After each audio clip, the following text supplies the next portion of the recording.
Welcome to The Independent Review, a weekly podcast where we bring you the latest from the world of independent journalism. Whether you're a news junkie, a curious learner, or just looking for a fresh perspective away from the corporate media, this is the show for you. So join us now as we dive into the world of independent journalism on The Independent Review.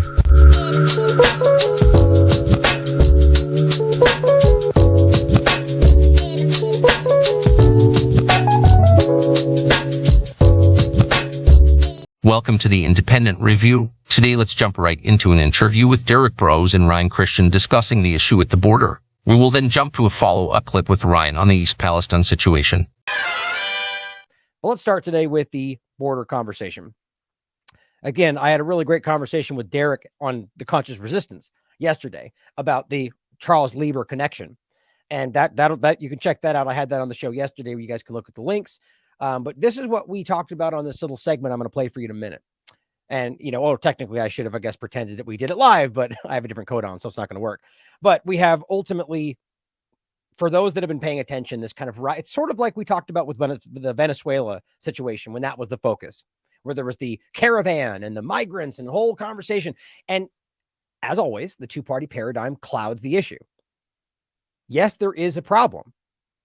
Obviously, no matter what, for a moment, putting aside the context and why it's happening and the motivation, all the, U.S. foreign policy and all the different parts of it, regardless of any of that, yes, this is an issue that needs to be dealt with whenever you have this much of an influx, regardless of what, it could be all children for that matter. The point is you have that many people all coming through. It's going to cause a problem, even maybe just infrastructure wise. But then, of course, you have grown men and women and families. And all of a sudden, then there's other risks. There's crime. There's sexual abuse. There's all sorts of things that happen. And that's not because they're coming from a certain area or because they have a certain skin color. It is just because that's what tends to happen when a lot of human beings end up in this kind of situation. So that the reason I'm saying that is because it shouldn't be dismissed that these places like Texas, for example, are dealing with a problem. And it's not meant to diminish the people or their plight, but that is something that is a problematic situation. Now, that being said, we very clearly have to acknowledge the fact that there's, let's be very honest about this. And I think we like that on this show. This is not about fighting for a better life. Now, maybe some of these people genuinely feel that way, and that's up to them. Because I'm not going to say that there's not things that they might want to achieve in this country that they might not be able to achieve elsewhere. But at the end of the day, most of these people are very aware of two things right now. One, that the illusion that most Americans tell themselves about the bastion of freedom that we once thought this country was, it's not what it is today. And that's whether we're talking COVID-19 or wherever else it seems to go. And that's not an unknown thing around the world. And the same reason that we know that about Canada or we know that about Germany right now. It's the same thing. But on top of that, or secondarily, U.S. foreign policy plays an obvious role in this that does not get discussed. Now, maybe you'll hear that from the left at certain moments when they want to make it out to be something, only when it applies in a certain political agenda. Otherwise, that's not something we're going to talk about because Democrats are equally involved with our disgusting foreign policy as the Republicans. But we have to realize that what's going on in South America, in every single country that you can point at, including Mexico, by the way, which I'm not implying that South America, but from the United States down, you can very clearly see continuous meddling, influence, manipulation, agenda, psyops, actual intelligence operations. I mean, this goes back as far as you want to look. And then, of course, we can talk about, the actual actions on the ground, like Venezuela, sanctions, starving people to death, or, actual military operations, which we don't like to talk about. All of this drives migration. And of course, we could also talk about the larger picture elsewhere in the world where you have actual bombings taking place, which then we pretend these people are fleeing they are fleeing from your destructive foreign policy. And same point down here. Now, all of that needs to be factored in. If you will not bring up U.S. foreign policy in this conversation, you're not being honest about it. Then on top of that, though, we have to consider a couple different points. Knowing that is largely what's happening, could this not be abused? Right? Could people be planted? Of course that's possible. Could the United States do that? Could the United States government do this again? And could this be an agenda against the American people? Or maybe an agenda to take action against Mexico? I've been telling you there's a building regime change effort there. Now, however you want to look at it, all that's possible. But the bigger thing to realize is that there is always a system in place in the border that's always been there through Obama to Trump to the current administration, where there is a process. And yes, there are people that try to illegally cross the border, and those people are breaking the law. So regardless of what kind of mental, moral stance you're taking, it's the same as pretending like somehow you want to remove the Second Amendment. You could argue that you feel that way, but in one side, we're talking about a constitutional right, but over here, it's still a law. So just because you don't like it doesn't mean you just get to pretend it's not there. So if somebody breaks the law, they're breaking the law, period. That's a crime. But these people that are going through the process and then still kind of being broad stroke called illegals by a lot of people, that's just disgusting. Because you're treating these people like, and this is the concept of dehumanization. And it's the same reason you see people bouncing these people around like ping pong balls, where it's going, oh, I'm going to send them to Martha's Vineyard and make a big point about it. We don't want them in our area. These are human beings. And it's just disgusting that anybody pretends like that doesn't matter because you somehow think they're taking your jobs or whatever the argument is. It's really ridiculous how at one point we used to praise the fact that people want, even still, think about how broken it is to say they're fleeing to come for a better life, except we don't want you here. It's like, it just doesn't even make sense. You can't argue that it's all because we're the best and then simultaneously, as well as the main point that this country used to pride itself on the idea that you give us your huddled masses and all that argument. The point we should really realize is that it's all a bunch of political arguments and nonsense. They don't care about any of it. They never have, and they never do. They don't care about you. They don't care about them. They care about an agenda. They care about their political stance and their clout. Now, all that being said, Derrick has a very clear understanding of the situation because he lives and straddles that border because of living in Texas as well as in Mexico. So here, he wrote a couple of things, and I'll play the clip. I understand the desire to use this tech to track people coming into the country, but this kind of tech will be used on Americans. And of course, at some points, we seem to kind of all know that. Or I think we all always do. But at certain points, the political fervor becomes so loud that people just don't ultimately see the real picture. Because you hear all those screaming partisan names on Twitter with lots of followers, and they just you get pulled into it. Oh my God, they're doing this. And look, that person got raped. And oh my God, this story over here. And there are all these plucked out stories that certainly matter. But is that actually what's happening? It's sort of like these channels on Twitter right now. They're getting massive following by showing some kind of gang that, in Europe of, migrants that are beating people up. And it's like, yeah, that's terrible. But is that really indicative of some massive thing that you're seeing everywhere all the time? Or is that more of a propaganda push? And on top of that, does that mean every single person that's in that situation should be critical? Because that's how this works. You end up dehumanizing and attacking from a political stance anybody that you think is that. Oh, how'd you know they were illegals? Oh, you could just tell. Yeah, we've heard that. That's the kind of disgusting mentality you get from people parading themselves around as fighting for this country. You ultimately end up hiding your bigotry and racism behind the idea that you're defending the country. Now, I don't mean that's everybody. I'm not really out there trying to defend against bigotry and racism. That's your problem. I'm not the crusader against that, because ultimately that is something that you can deal with, and you have a free speech right to feel that way and express that. But nonetheless, there are actually people doing that. My opinion, though, I think most people are in the middle. I think most people are disgusted by both sides trying to push their nonsense on everybody, and people just check out half the time. But his point is that this will be used on you. It's not a one-way thing. And arguably, I would say that's the point. So now they're doing exactly, and I think about it like this from the right, actually. Aren't a lot of people on the right screaming about the Great Reset and the medical tyranny and all of the surveillance? It's all bad right up until the border gets brought up, and then, do it all. Police state, right to that, because it's only on them, right? Like, we can't be that childishly naive. We must see that this is how this works. Even if it's not on purpose, it will sure as hell be used that way. And Derrick then continues to point out, and this actually frustrates me, that even somebody, not that as I always say, I don't believe any of these people are truly fighting for you. May call me a pessimist. I am jaded, but I think history backs that up. But even Thomas Massey should have let me down, where he says members of the well, I will take that back. I said the same thing on the show, is that ultimately it doesn't seem that he's necessarily saying one way or the other, but he does say, he just tweets this and says, members of U.S. House of Representatives are set to vote this week on new legislation that would greatly increase the federal government's power over private businesses, workers, and U.S. citizens, all based on the idea of the immigration concept. Now it says the new immigration bill is a Trojan horse for E-Verify. Well, actually, now that you really think about it in the context, it does seem like he is kind of pointing out the problem. So I take it back. And I'm skeptical, as you guys know, of all these people, so I'm on guard. But Thomas Massey does tend to be on the right side of this kind of stuff. And Derrick says, imagine that, using anti-immigration rhetoric to welcome in a police state. I've been warning about this throughout the Trump years. So many people welcoming in the police state, blinded by their politics. And these will be mentioned in the clip. And he's wrote about this before. The fight against immigration welcomes the police state. Mass surveillance on the border, it's meant for Americans. And we also talk about the idea of something that I actually haven't talked about in a while. The actual legitimate topic that is the Constitution-free zone.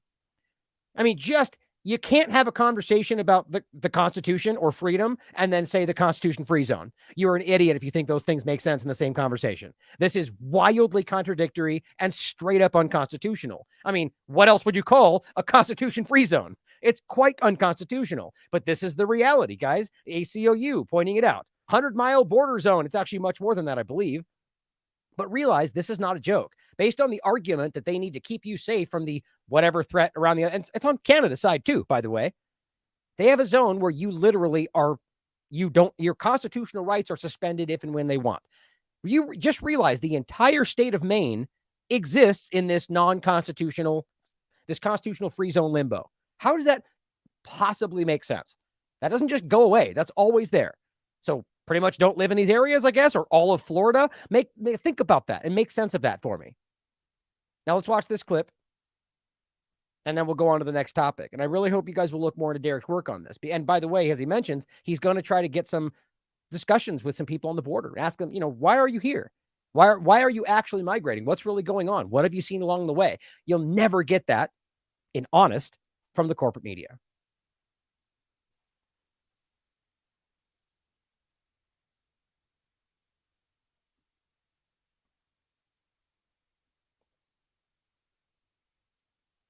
All right, so let's talk with Derrick Broze from the Conscious Resistance and the Last American Vagabond, who is down on the border going back and forth, actually, between Texas and Mexico. And I thought it'd be very relevant to bring him into this conversation and see what his take is on what's going on in regard to the border and immigration. So what's going on, Derrick? How are you? I'm doing well. Thanks for having me on, man. This is an important topic that I think, like many of the things we cover, often lacks the nuance in some of the circles that we run or some of the circles that might pay attention to our work. Yeah, absolutely. And I mean, like everything, especially one of these wedge issues that, it really just kind of spins people out, where they cannot see anything other than the partisan narrative around one side or the other. And what I'm talking about is the people in, which I think is the minority on the, extreme kind of partisan discussion. So right now, obviously, there's this big discussion around the immigration, which, again, it's for those that watch The Last American Vagabond, The Conscious Resistance, you'll remember this happens all the time. And that's not that make it necessarily acceptable or okay that people are being treated certain ways or that we're ignoring the situation. But like we talked about Venezuela, during the big focus on Venezuela, we had I forget what was the term they were using, the mob was. Yeah, and so and it turned out that there was a lot of misinformation around that and so on. So you can touch on that if you'd like. But so what's going on from your perspective in regard to the immigration? Is there a problem there? What's the Title 42? Give us all your thoughts on all this. Yeah, so I mean, there's a lot happening right now. I mean, as of I think tomorrow, what they're calling Title 42 ends, and the media's kind of amping it up like it's going to be a big, huge, right-wing media, and I think even some more balanced media is claiming that there's going to be a huge influx of potentially illegal immigrants and maybe some trying to come legally, refugees. And I do think there is truth to that. I mean, I've seen some reporting by folks who are near the border who've already, like the Border Patrol themselves. I actually found a couple of tweets from a Border Patrol agent last night who is showing just like they're already at this particular station. I can't remember the name off the top of my head. They only have a capacity for, I think, 700 people, and they've already got 1,500 people there, right, that have come and are trying to cross. And again, not saying all of these people are crossing illegally. Some of them are. Not saying all of them are criminals or anything, or that all of them are saints. I have no idea. I haven't talked to them, right? But the Border Patrol is already kind of sounding an alarm and saying, hey, we can literally see across the border thousands of people just waiting for the moment that this Title 42 expires, and we're expecting a rush that we're not even sure we're going to be able to handle. The Biden administration is talking about sending, I think they've already decided to send the National Guard down there, which, side note, if that happened during Trump, which I think it did, people would be making a big deal. Nobody's saying anything now.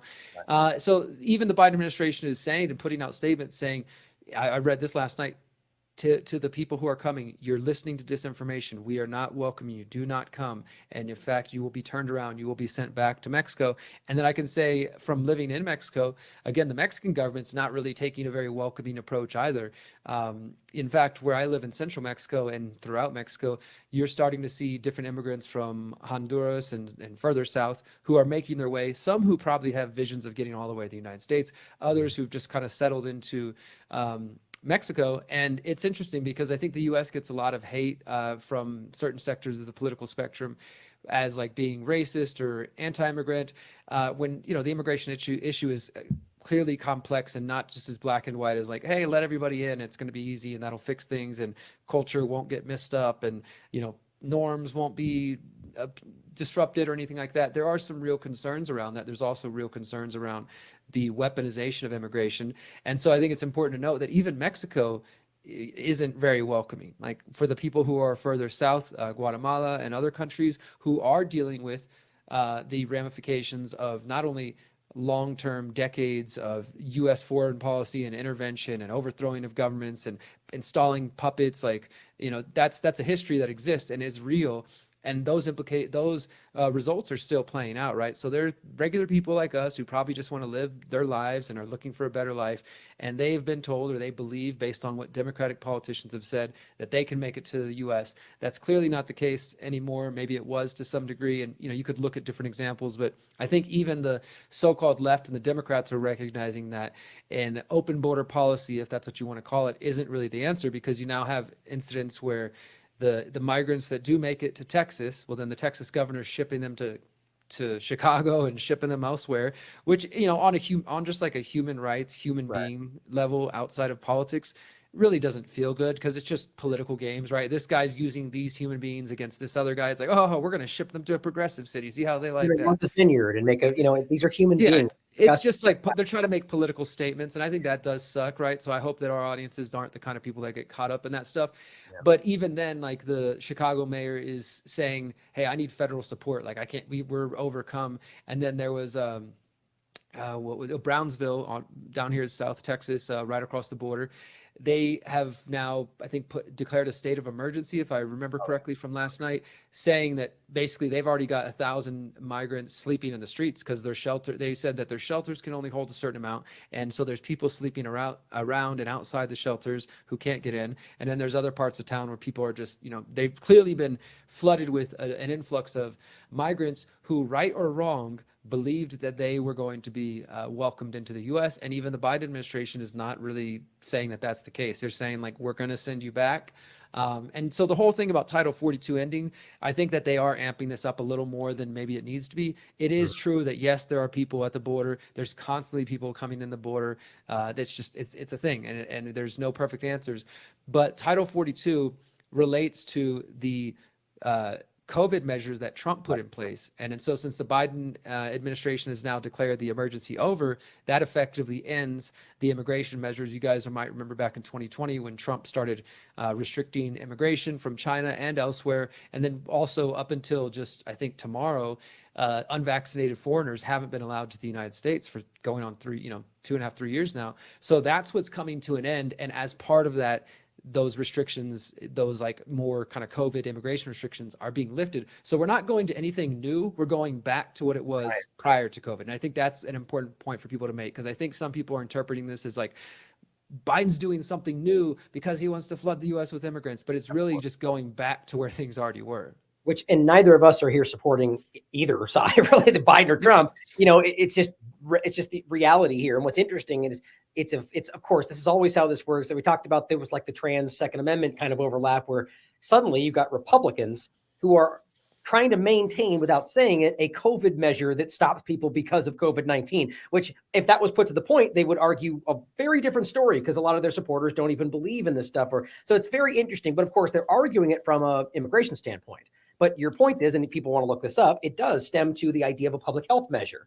So whether or not you think it ends with the end of the emergency, the point is, where's the justifiable measure to stop people on a public health measure? And also what people don't realize is that 42, as far as I can tell, it really just gives the government the ability to kind of broad stroke, like no process. we're just going to turn you back with no process, which isn't what we're supposed to believe in. Give us your huddled masses, your poor, like that's what we pretend we're all about. And what's interesting is that we also say simultaneously, they all coming here for a better life, but no, you can't come in. It's like, there's just so much contradictory information here. And as always, it's a partisan game playing this back and forth, and it's usually somewhere in the middle. So I would also point out though, again, politics aside, it's obviously a hard thing to deal with, and arguably possibly even an emergency level situation when you've got tens of thousands of people flooding into a city that can't manage that. There's going to be more crime. I mean, this is not a racial issue. That's just a reality of whatever kind of people flood into an area, So go ahead. If people are coming in and they, even the most kind-hearted person who has probably already been through weeks of rough travel, they finally arrive to the US, they're getting shipped around and somebody buses them to a random city. Somebody who has a entrepreneurial spirit might try to do the best they can. But if you literally came from thousands of miles away, probably have no contacts in the United States, especially not to the random place that they're dropping you in.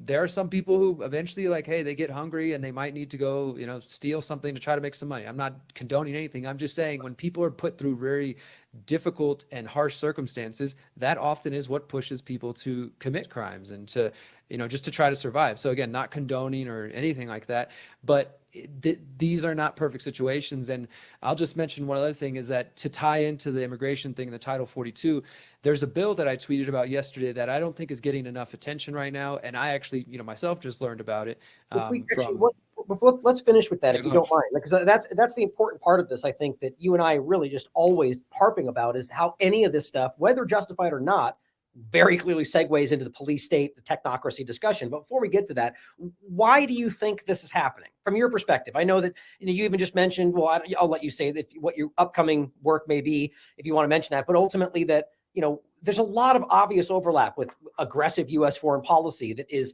driving people from their homes, not like that they're fleeing for a better life, but rather that they have no choice and they come here and then they get shipped around and acted like they're nothing. And so it's not really about freedom or any of that in some people's minds or in some of these cases. So why do you think this is even happening? We've heard a lot of the narrative. So I mentioned earlier about the historical intervention. I mean, you can go not even just the Central America, Mexico, Guatemala, but you can go all the way down through South America, of course. Look up Operation Condor, Henry Kissinger, the Argentina, Brazil, all the different nations that they influenced elections. And again, there are people living alive today whose families were killed by death squads that operated under Pinochet, who was installed by the U.S. government. That's just one example, right? So people who still, you can't even really talk about it that loud. It's kind of like a national embarrassment, or sort of let's not even talk about it, that it's still too early, I guess, for some of the generations, even though it's been decades and decades. So there's things like that, which obviously could cause somebody to say, hey, maybe I don't want to live here anymore. I think I might go, further north. But there's also some good work. I would point to some of the work done over at the Gray Zone. They've done some good investigations looking into specifically the Mexican cartels and showing how some of the people who are involved in these paramilitaries, like the Jalisco New Generation Cartel, which is one of the scariest kind of outfits, and they claim, nobody knows exactly who they are. They wear all masks. Somehow they got really high powered equipment and vehicles. But the Gray Zone and others have done some good investigations showing the people who helped train them come directly from the U.S. military, come directly from special forces. And this is a pattern that you can see time and time again, the Honduras killing squads, death squads, and elsewhere. So too, all around the world. Exactly. Yeah. So, I mean, it's just important to understand that, because to deny those realities or to understand those realities, but then to not consider that as a factor in why people might want to be getting out of their country, I think is a mistake. Yeah, no, I agree. And to what you were mentioning, I am going to be traveling back north in the next couple of weeks. I drive between central Mexico and Houston fairly often and cross the border, obviously. So if this situation's still going on, whenever I'm making my trip, I'm going to see if we can maybe take a route that will take us near one of these camps or just near a border where we can see, hey, here's a bunch of people, but not to just kind of film from a distance and make assumptions. But I would like to go interview. There's been very few people that I can think of in the independent media who've covered this topic, who've actually talked to any single person who was a migrant or an illegal immigrant, whatever, refugee, whatever name you want to give them.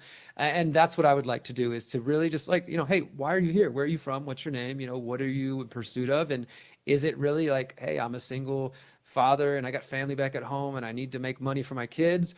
Or is it like, hey, I was told that if I came here, I'd be taken care of, and apparently that's not the case, right? Let's and maybe even communicate like that. Hey, Americans would love to welcome you. There's a process to it. Our government's all screwed up. We're sorry you're having to deal with this. To me, it's sometimes important to just get past all that partisan crap and just talk to people as a human being.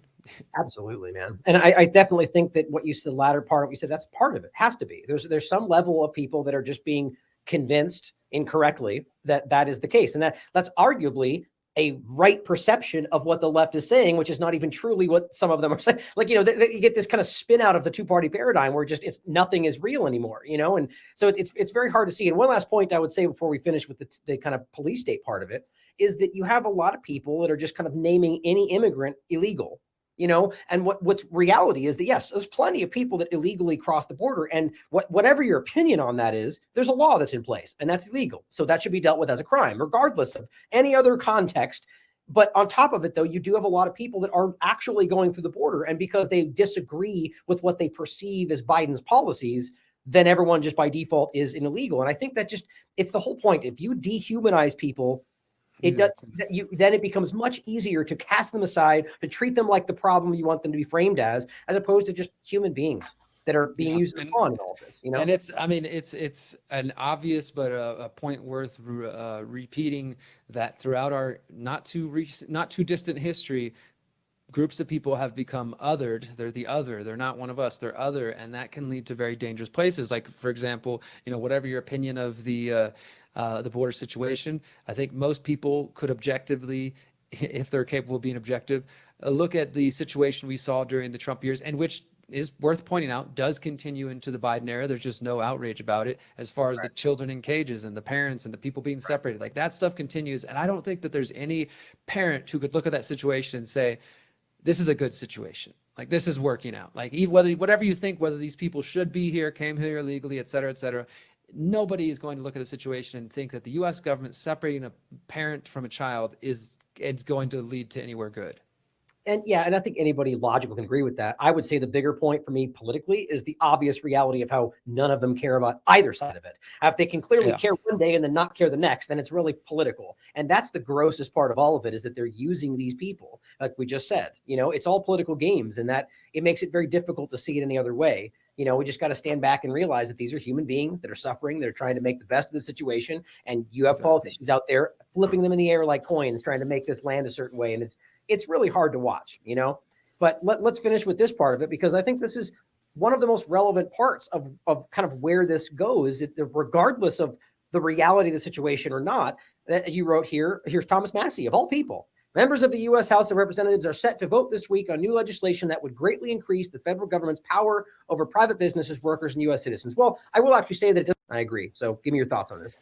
Yeah, and so you can see there's a couple of reports that I did back during the Trump years. The fight against immigration welcomes a police state. Mass surveillance on the border is meant for Americans. And I encourage people to go back and look at them. I think that they're relevant to everything that's happening now. And I did a few others there where, in the course of my travels crossing the border, trying to show people that, back in the day, the Border Patrol literally only existed at the border. But then 9/11 came along, and then we get this supposed Constitution-free zone, and they were allowed to go out 10 miles. And then I think now the Constitution-free zone is actually 50 miles around the entire United States. So this isn't just Mexico. The U.S.-Canada border also has a Constitution-free zone. And what that means is you'll be 30, 40, 50 miles away from the border, but there'll be a Border Patrol checkpoint just set up right there. And it's 100 miles. See, it's in the 100 miles now. It's expanded since 9/11. And there you go. You can kind of see. And the thing is, there's towns and cities in that supposed Constitution-free zone. And we haven't seen them like come into Houston, for example, and just start setting up checkpoints. But absolutely, when you're leaving the border and you're nowhere near the border, there will be Border Patrol checkpoints. And technically, you should be able to say, hey, I have constitutional rights. You can't pull me over. I'm just traveling, this and that. But try saying that to a Border Patrol agent without getting yourself, in more trouble, or being searched or harassed. That's the unfortunate part about our rights. Right. Yeah, exactly. The unfortunate part about our rights is when you exercise them, they often respond in a way that just creates more trouble for you. And what does that do? It encourages people like us to acquiesce and say, never mind, I just want to go home and move on my way. And I've been in those situations. So, and I also tweeted, I think you had it pulled up, a picture of one of the Border Patrol agents. They said that they had just caught some people, and again, I'm not here to weigh in on whether or not that's a tool Border Patrol should be using, but the point is you see these kinds of technologies starting out with a group that most people don't care about, or at least a large portion of the population say, oh, who cares? They're illegal immigrants. What do I care if their faces are scanned, right?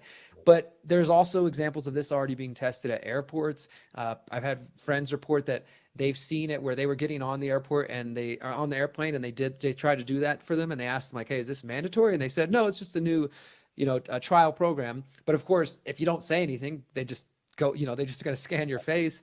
So as I said there, that look, I get it. I get that there's a desire to, like, if these people are coming in, maybe they're illegal, maybe they committed crimes in Mexico or wherever they're from, and there's no record of that. So, I don't know what the perfect situation is, but I can guarantee you, absolutely, these kinds of things are going to be used on Americans, and they already are. And that was kind of my larger point with this tweet and those other videos, is that so many people, especially during the Trump years, who've been, pushing on just that wedge issue of immigration, and again, rightfully so, talking about things like weaponized immigration, George Soros funding certain DAs. There's a conversation to be had, right. But it's more nuanced than just simply saying, because I know that bad people are trying to use these immigrants to disrupt things or to cause chaos, or, then you get into the people who are like, oh, they're trying to steal Western civilization, whatever.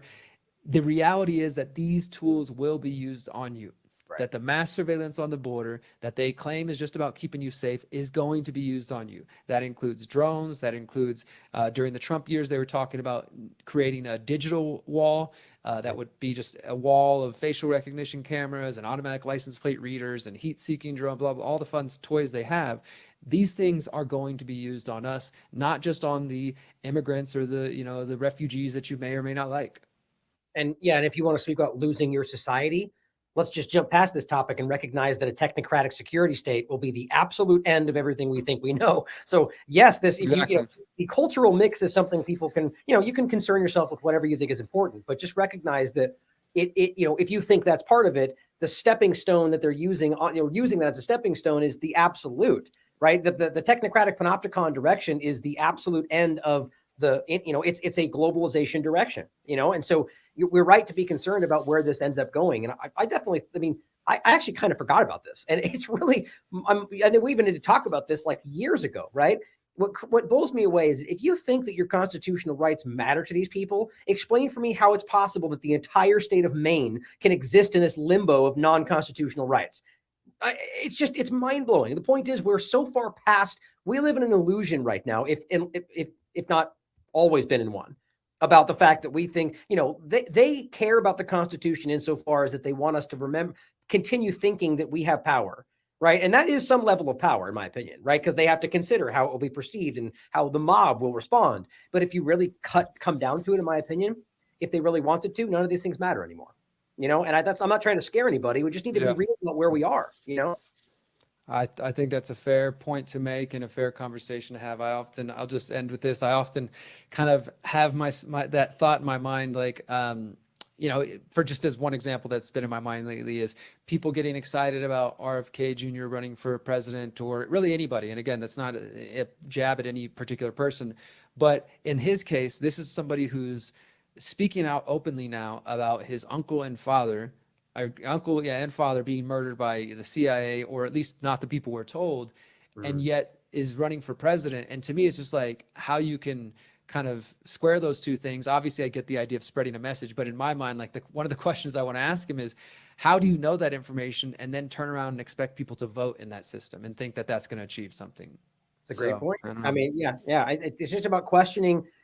This is what I've said about just specifically his candidacy, but anybody, if an honest person would welcome critique and even criticism, right? Like the idea that, or question, question me, ask whether or not I mean what I'm saying. Because if you are genuine and you do mean it, well, then the process will bring you to the reality that that's the case. And so it's important that we, especially people in authority, the idea that we ever got to a point to where we just blindly trust, like I often give the Theodore Roosevelt quote about, that it's servile to blindly trust the president. And that's the reality, is that they used to know that it's really about questioning this stuff. Not to say that that's not somebody we should be listening to, but either way, we're at a point where all of this stuff is, I believe we're at a point where we can see that the system is not salvageable. And that's not something a lot of people want to hear. but that doesn't mean that we are lost. There's steps forward, So engaging with that system, if you think that's the way to go, well, that's something you can suss out for yourself. But obviously, there are rapid steps in the direction of this police state and technocracy. And I'm glad to have you on the team to be breaking this step down. I'm looking forward to what you can actually, speaking to people on the ground and hearing why are you here? What is actually going on? Because I don't think I've ever actually seen that in a broad way. So looking forward to that work, man. Absolutely. Thank you for that. Yeah. And I'll keep everybody aware if I do get to make this trip. If not, I plan to do it at some point because unfortunately the border problem's not going away. Yeah. Well, thanks for being here, brother. I look forward to it. Thank you. All right. It's very concerning to me. We're going to start off today with a couple of interesting points around the lie around East Palestine entirely, but showing that even within the lie of that is East Palestine, the ongoing cover-up of the obvious reality on the ground. Nobody should be looking at this any other way. The EPA is now arguing that they weren't even involved in the conversation about setting the controlled burn, which they're all still calling it, which is just, again, shows you how willfully dishonest they are. You can quite literally prove by the definition of the word that it wasn't controlled. Now the EPA is trying to distance itself, and it's very interesting to see, but it really does show you that they see that we see them. And that's what it looks like. Even these powerful level individuals to, be aware and trying to avoid accountability. It should be a positive note to see that because you're making a difference. Those of you listening and watching, you're making a difference. Now, let's start off with that point in general, because I think you guys know that we've been really driving this home. And I think a lot of people I think we all owe this town and this country and the world a service, or we owe it to them to not let this fall away. Now, this is the News Nation platform, and it says the EPA denies approving burn after Ohio train derailment. The EPA said it didn't okay the controlled burn of vinyl chloride. Norfolk Southern, however, says the agency was involved in the decision. Locals say they don't trust the EPA and need more support. Now, it says in a statement to News Nation, the agency said it was not in consultation on the final decision to burn 5 tank cars full of vinyl chloride. We know for a fact that that's not true. Not only because we were told that they were there, that the EPA said that they were there, and on the record have been involved with every choice. And on top of that, even let's just put it this way. If you want to pretend that they weren't involved, what do you think that shows you? So we know they were there. That's obvious. And they're now trying to kind of keep that muddied. So you're telling me that the Environmental Protection Agency was on site within hours, which they were, and then allow choices to be made, high level, very serious, reactionary, emergency level choices by the very group that was responsible for the accident? Like, does that not show you either wild and conflicts of interest, like they allowed Norfolk Southern to lead the charge for whatever reason, which shows you that they're not doing their job, or just complete incompetence? So what I always say, they would rather always be seen as incompetent than criminal. So maybe they are just incompetent. That wouldn't surprise me, but it's very easy for them to pretend like, well, yeah, we weren't involved, knowing what that shows of them, in hopes that they're not legally accountable for what we know was probably one of the biggest and deliberate environmental disasters I've ever seen. It says the local fire chief made the decision to do the controlled burn in consultation with Norfolk Southern, local law enforcement, and response officials from Ohio. That's the agency said this. Now, the EPA was acting in supporting role, not in consultation capacity. Now, I'm not even sure what that means. Doesn't consultation mean supporting? Regardless, the point is you were the government agency that's supposed to be acting on behalf of the people. We know that's not how this works. That reality has long since been destroyed. But the illusion, But you're admitting now that you went there on the ground and actively stood back and let them make choices that you knew would affect people's safety?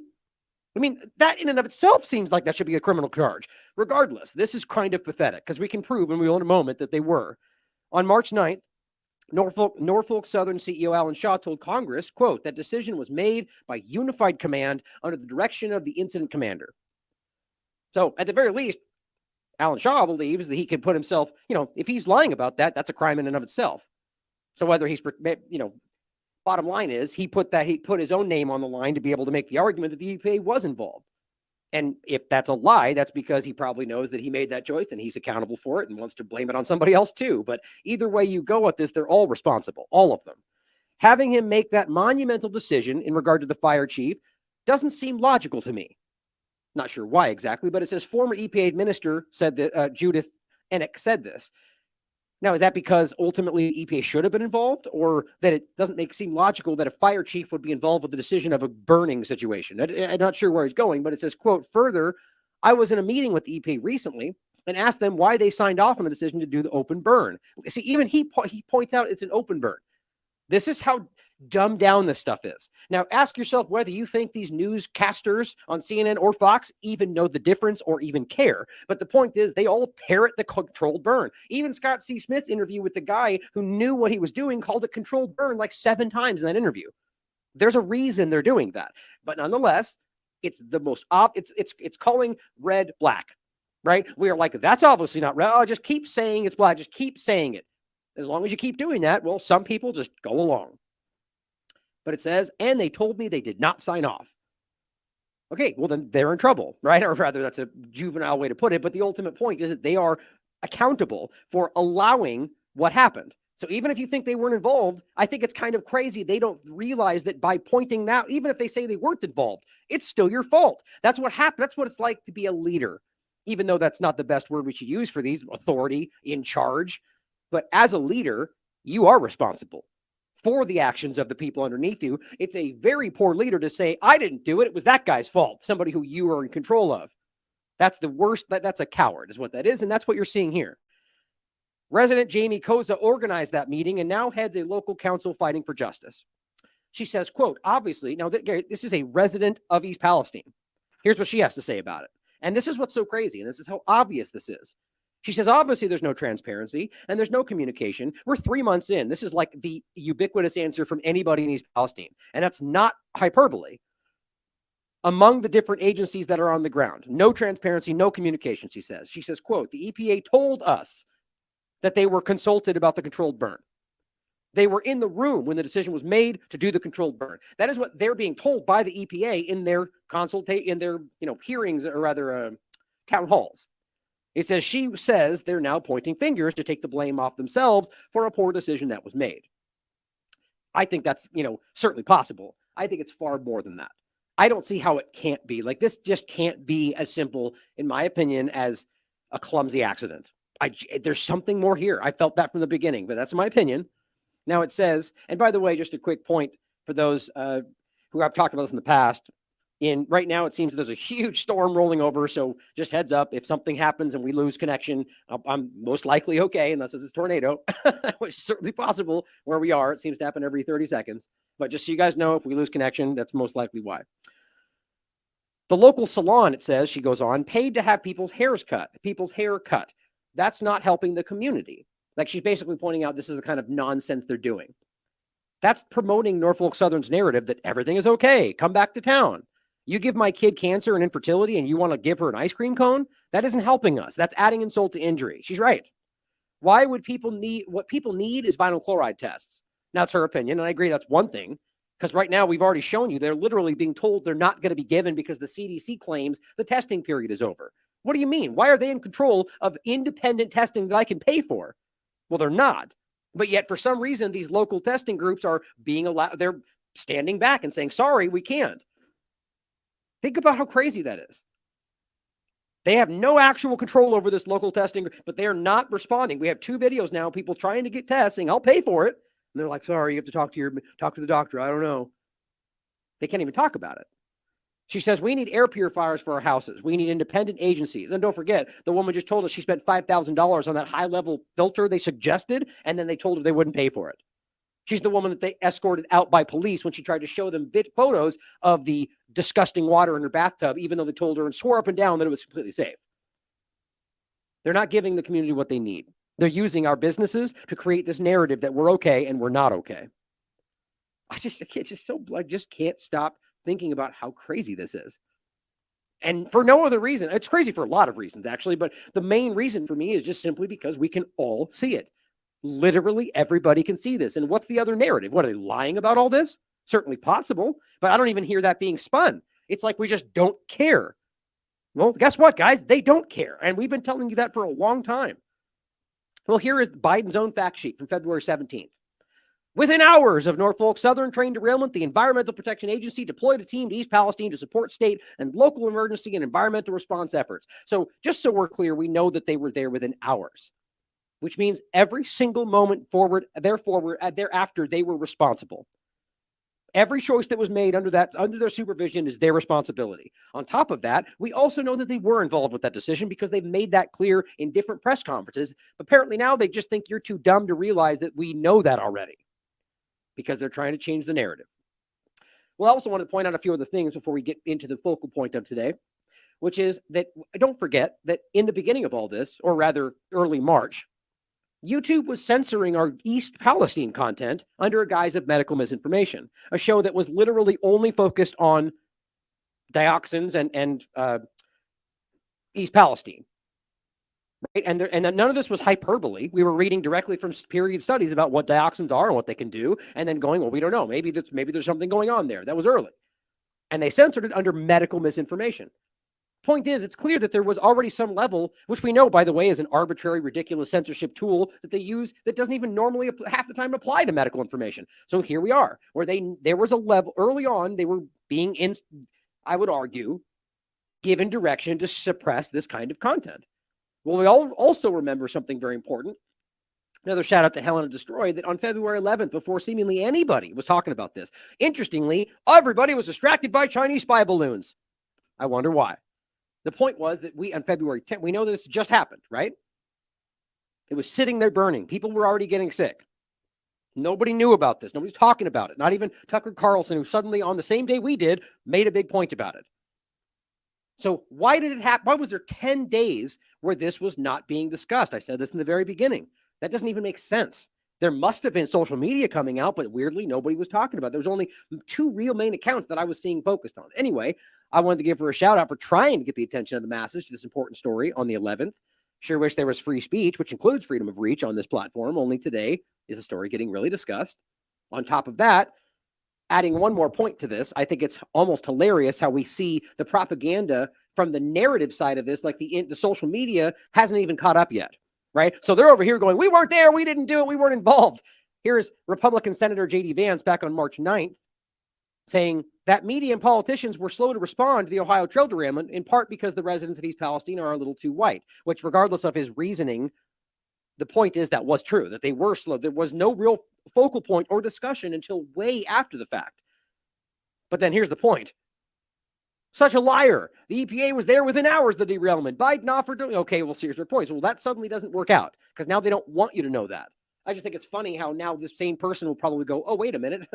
Now we're told a different narrative. So now that's what I'll say I absolutely know. Either way, I think it's interesting that we're being lied to in like just bold-faced, right on the front, or bald-faced, whichever way you want to put it, right on the surface.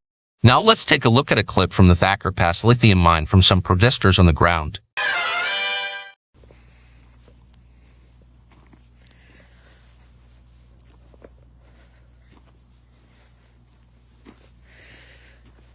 Okay, about 10 minutes from the last live. We are again here still at the construction site. We had a couple of workers come through, film, and ask if we were going to move to get their trucks go by. No one answered, so they're assuming we're not moving. We have Dean up here out front. Dean and Doris here. And our signs. And so we're here taking direct action again at the Himaha or Thacker Pass lithium mine site.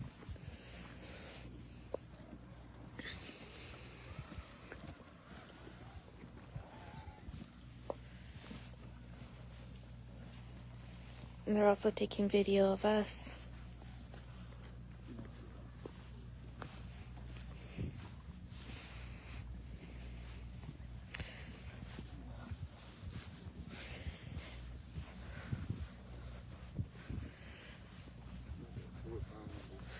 Okay, so I finally had a little bit of a confrontation, and we have Dean, Doris, and Some of the protesters standing strong back here, blocking the trucks from passing through. And we're going to go get some food for them actually right now. But, you know, everyone, we're here at Thacker Pass where a massacre site happened, where BLM only decided to consult with 3 nearby tribes, with the government knowing we're moving into a green energy transition and making Nevada basically the sacrifice zone for lithium. And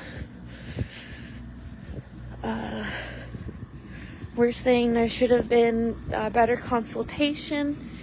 More tribes should have known about what was happening here, and the U.S. government should have met with the Nevada tribes or tribes in general about their plans for the green energy transition and the actual truth about how it's mined, what they're planning, how the landscape's going to change, and what that really means for the world. Again, we're just changing one problem or exchanging one problem for another.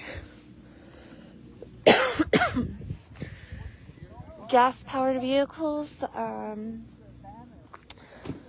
put emissions into the air. Electric cars,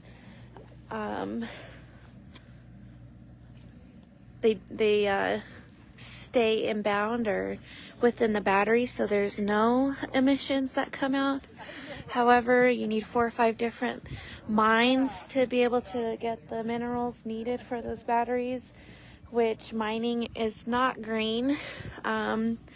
This is also, and first and foremost, a massacre site that BLM failed to put in their reports at the initial proposed permits that were coming through. And this place has our ancestors here, and we're here to protect it, protect the water, protect our future, protect our non-human relatives. And Michonne's over here talking, so I'm gonna go ahead and capture her as well.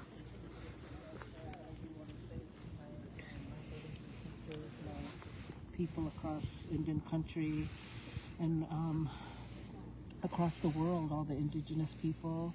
I'm Paiute and Shoshone. My mother's people are from Timbisha, Death Valley, and my Paiute people are from Kuiui, Tikara, Pyramid Lake Paiute tribes.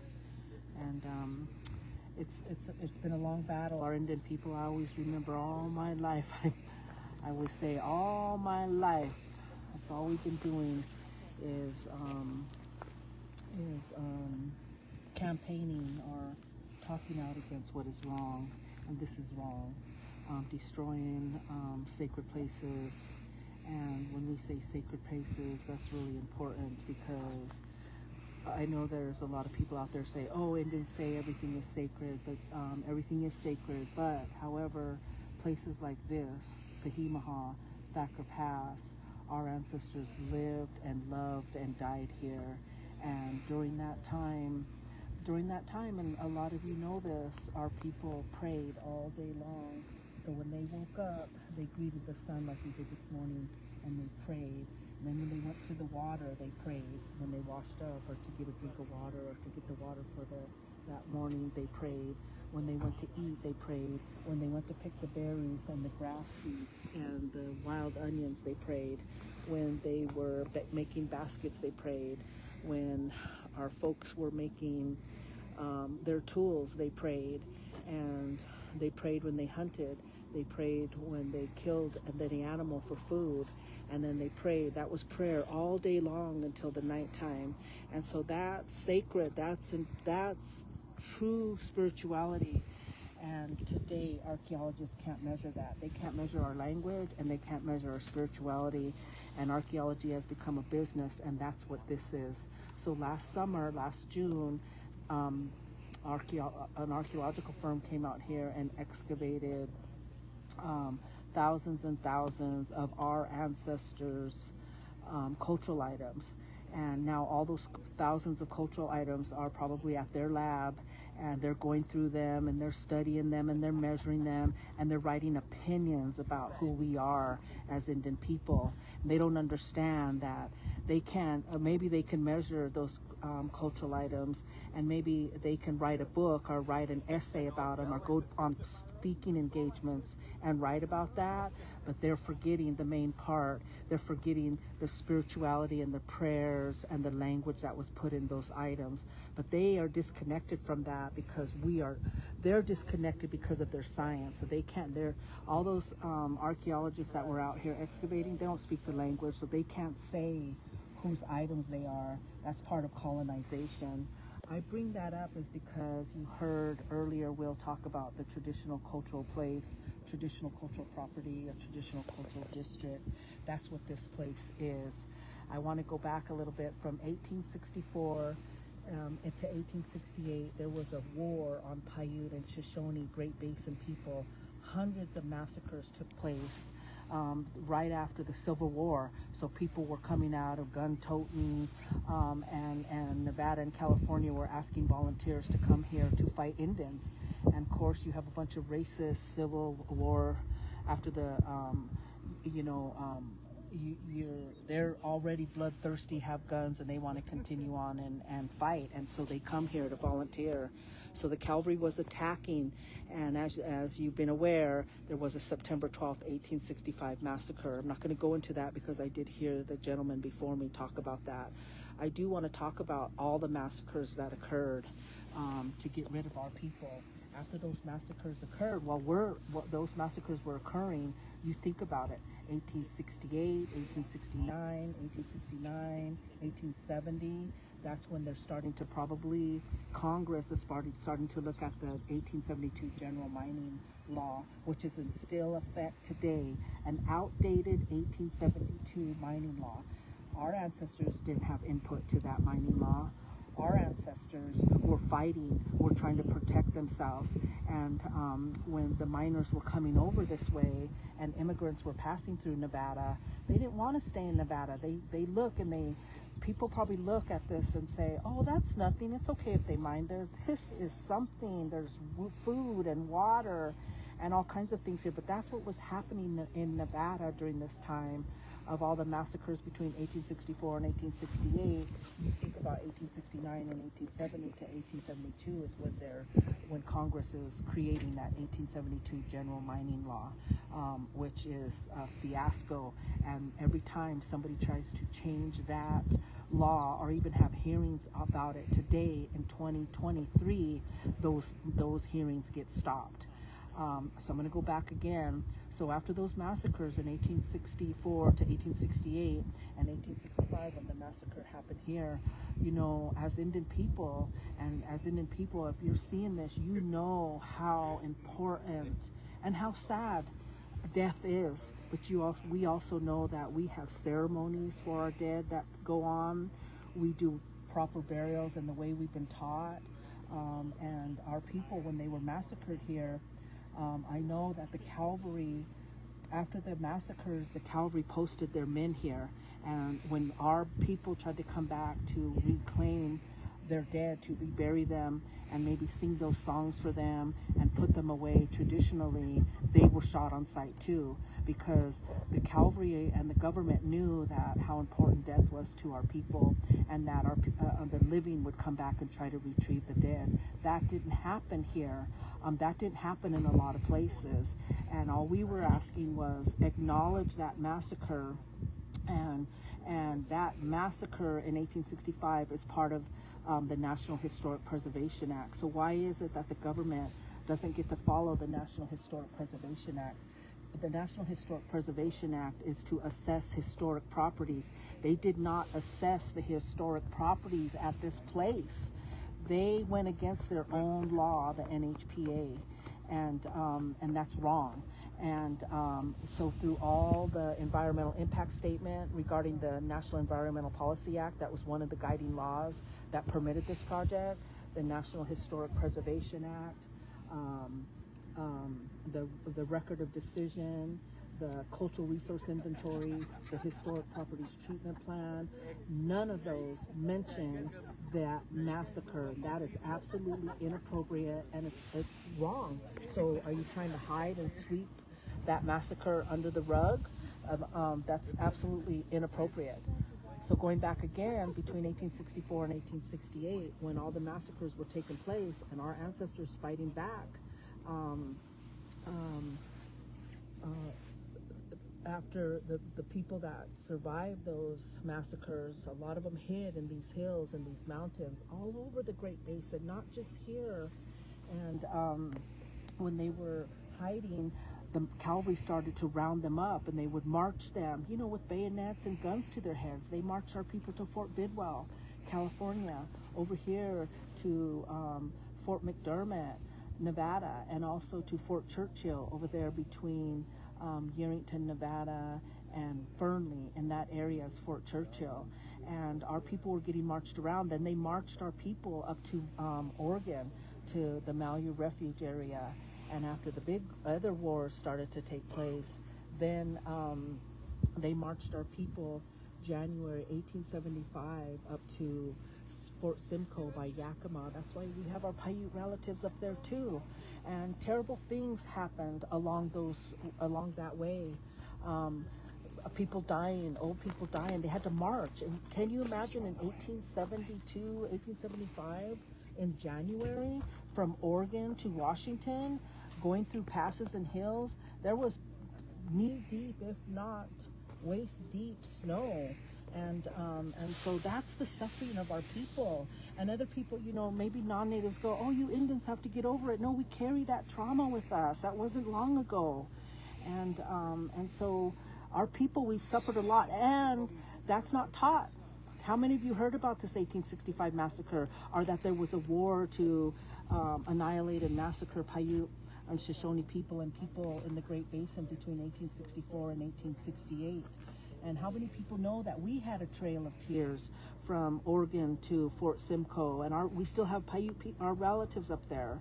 And you know, people will say, why are you guys over there? Maybe you live in Reno, and why are you over there in Thacker Pass? Well, you know what? In traditional society, we had bands and people all over the area, and we had our Paiute bands named after foods, eating. And so we had the Toi Takata, which is now the Fallon Paiute Shoshone tribe. We have the Kuiui Takata, which is now currently the Pyramid Lake Paiute tribe. We have the Agai Takata. So we have all these eating food of who our bands were. And our bands, they were family related, but they interacted all over the state of Nevada. We also had our Western Shoshone bands. And right over here is the Dosowihi, the White Knife. And then we also had our Southern Paiute, and then we had our Washoe in Lake Tahoe, and then we had you can't just forget about our relatives, because we didn't have boundaries, fences, and lines like maps do today. I just recognize the people in the Nevada state, but we can't forget our Burns Paiute tribe people, our people that are over in Klamath Falls area, and Fort Bidwell and Cedarville, and our Benton Paiute people, and our Bishop Paiute Shoshone people, and our Lone Pine people, and our people down in Death Valley. We're all related all the way that goes up into Utah, the Ute people. You know, we're having the Shoshone and Numic language reunion in Fort Duchesne this year. We're all Uto-Aztecan speaking people. We're all related. And after these massacres, they decided, oh, let's legitimatize. Sorry. Let's make the governments legitimate. And they started to individualize us and said, okay, now you're this tribe and you're this tribe, and separated us out, and now you're sovereign nations. And now we do that to ourselves. What are you doing over there? How come you guys? Oh, well, leave it up to that tribe to fight that. No, we're relatives. That is what the government's done to us, is separated us and individualized us. And we do that to each other. Oh, that's their problem over there. We need to come back together like we were, like we always have been traditionally. There's 40 other lithium mines coming. The police, I just got word police are on their way. Okay. Yeah. Thank you. And that we We need to start to come back together. There's 40 lithium mines planned for the state of Nevada, 18,000 lithium claims right now. And all for electric vehicles. You hear our people saying here, you can't mine your way out of a climate justice. Electric vehicles aren't going to save us. So why do we destroy sacred, beautiful places for electric vehicles? You know, not too long ago, maybe about a year ago, I can't recall, Governor Newsom out of California said, hey, by 2030, we need to be going electric vehicles all the way, everybody in California. And then a month later, he's like, don't plug in your electric vehicles. You can't hook up to the grid. The grid, you're not really saving the earth by driving an electric vehicle. The grid, you still have to plug in. Part of that plugging in to the grid is electricity. Where does that electricity come from? And so you have to understand that this is not the way. And why should I have the solution? President Biden just passed in August the 2022 Inflation Reduction Act, and that was giving grants and loans and funding to corporations and organizations that's going to go to solar or green, the so-called green energy. So billions of dollars are being sent to billionaires. Why send billions of dollars to mining companies? Why send billions of dollars to billionaires? How fair is that? I don't have the solution, but maybe one of them was that you can send billions of dollars to our local regional transportation commission so that you could teach our people how to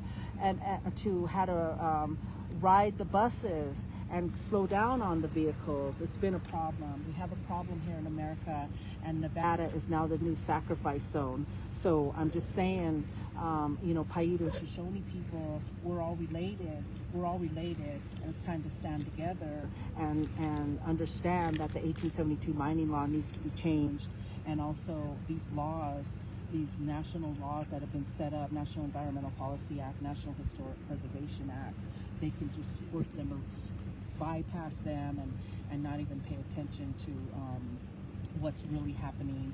We've been calling out and asking Biden.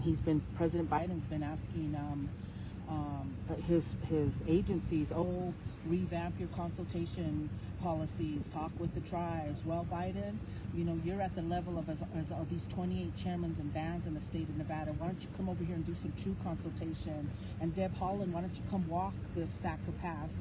And everybody else, there's the Lithium Nevada Corporation calls this massacre the alleged sacred areas in all their legal documents.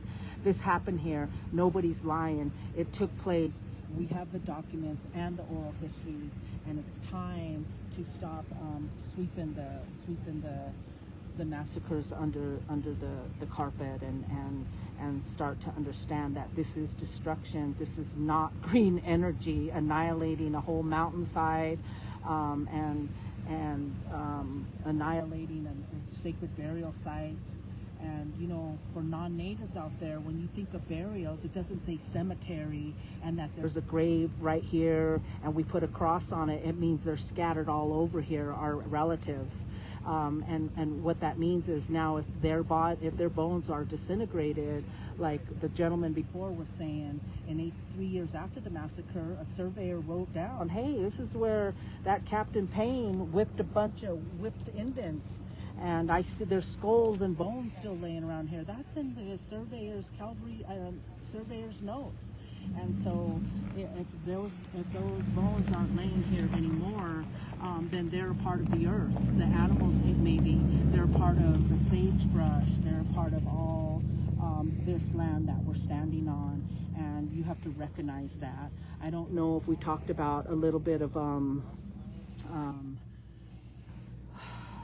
the former National Park Service superintendent wrote a letter to BLM Winnemucca and said, hey, the Thacker Pass has a lot of similarities to the Sand Creek massacre. The soldiers camped over that way before they attacked here at Pihimaha, and the same thing happened at Sand Creek. The cavalry encamped the night before and attacked on both sides of the villages, burned the cache foods, all the foods that were in, and burned the food, destroyed the food, and then attacked. And the battle went on for miles and for a long time. Now, we know that the Sand Creek Massacre, there was a lot of more people, and you know, we feel for our people, our relatives that sacrificed, and the relatives that live today, their descendants. You know, we've all carried this. We all carry these terrible massacres that happen, and it's time to show the public and to show America that, you know, America, you were built on murder, rape, and theft, and lies and deceit and slavery, and that seems to not change. So what's happening here? Come on, everybody, wake up. And so, you know, I talked a lot because it's all in my head and it's just circling around, but it felt really good this morning. It's really calm here. It sounds like the sheriffs have been called, and you know, we're here in prayer. We're here as Paiute and Shoshone people and our assistants and our allies, Protect Thacker Pass, to be here in solidarity, to feel good and to pray, and that's what we're doing. That's what's been happening. The sun opened up, and you know, I want to talk about 2 days ago we came up here, it was raining and hailing. Yesterday it was really windy, and it just cleaned it all up for us, and here we are to start afresh. We just want to show you that, you know what, if you are going to put in 40 mines, lithium mines, or you think you're going to plan lithium mines over here in the state of Nevada, in our sacred homelands, it's not just Native people's homelands. You non-Natives that live in Nevada, these are your homelands too. These are your traditional cultural properties as well. And so just don't say it's just not for Indians, because what do you think in 50 years? Where's that water going to come from? What's that lithium mine going to look like in 50 years, 60 years? That's important to note. It's just not Native people's traditional cultural properties. It's non-Natives' traditional cultural properties. If you're going to put in 40 mines, lithium mines in the state of Nevada, and you're going to put this one in, and this Thacker Pass mine is supposed to be the biggest mine in the country, possibly the world, then do it right. Don't do it in lies. Don't do it with your fake government-to-government consultation. Don't send one letter to just a few tribes when there's 28 tribes. You know, these mining companies, they are taking advantage of our poverty over here. There's 28 tribes, and you know, I want to quote a great chairman, and he has said that since 1872, since the 1872 Mining Act, all the mining companies and their shareholders, they've taken out trillions of dollars since that time, and all the 28 tribes are destitute and poor in the state of Nevada. Nobody gets per capita. No, we're not rich tribes. We don't have casinos. We don't have big economic development. We're just living our life, and this is our land. It may look like a dry desert to you, and it may look like a dry sagebrush to you, but these are homelands. We just ate some wild onions and some bitter root last night in these areas, so we're just asking you guys just to be supportive, and to recognize electric vehicles aren't going to save the earth. There's other things to be done, and we need to take a look at that. Take a look at the South. When you go to your water, any one of you guys, you go to your water this morning or this evening, or take a drink, talk to that water. Our bodies are made of water. That water's important. It's sacred, and it's important to us, and that's our livelihood. Oh. Thank you, Michonne. Michonne always has wonderful words. Yes, moving words.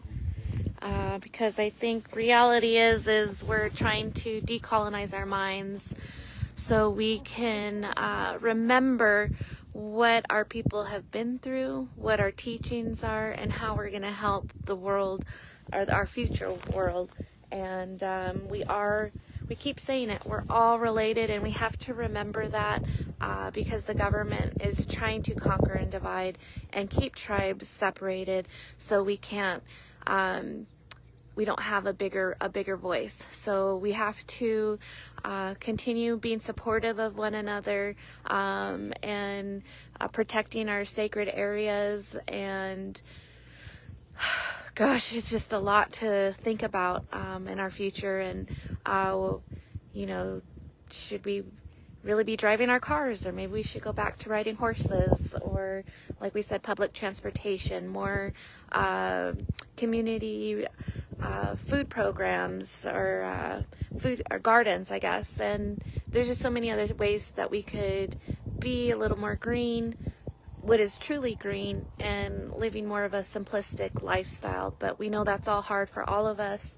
We all love our conveniences, but it is something that we should really rethink about in how we live our everyday life, and how beautiful, or how much we're taking granted, how much we're taking for granted in living our everyday life. So anyway, we're here. We have our protesters. Dean and Doris are still down there in prayer, blocking the work vehicles and the heavy equipment. You could see them just about in there somewhere. Sorry. And we've got notice that the police have been called. So we'll see if, when they arrive. And when they do, I'll get back on the live feed. So again, just stay tuned, and we'll keep you updated. But it is a lot of information. It is a beautiful area. Imagining the massacre happening right here and being here early this morning, it's a lot to take in. And sorry.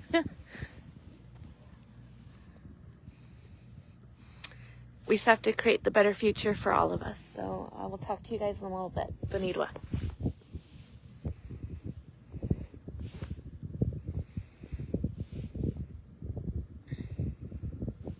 Next, let's look at this clip from the Union of the Unwanted podcast and their thoughts on the central bank digital currency.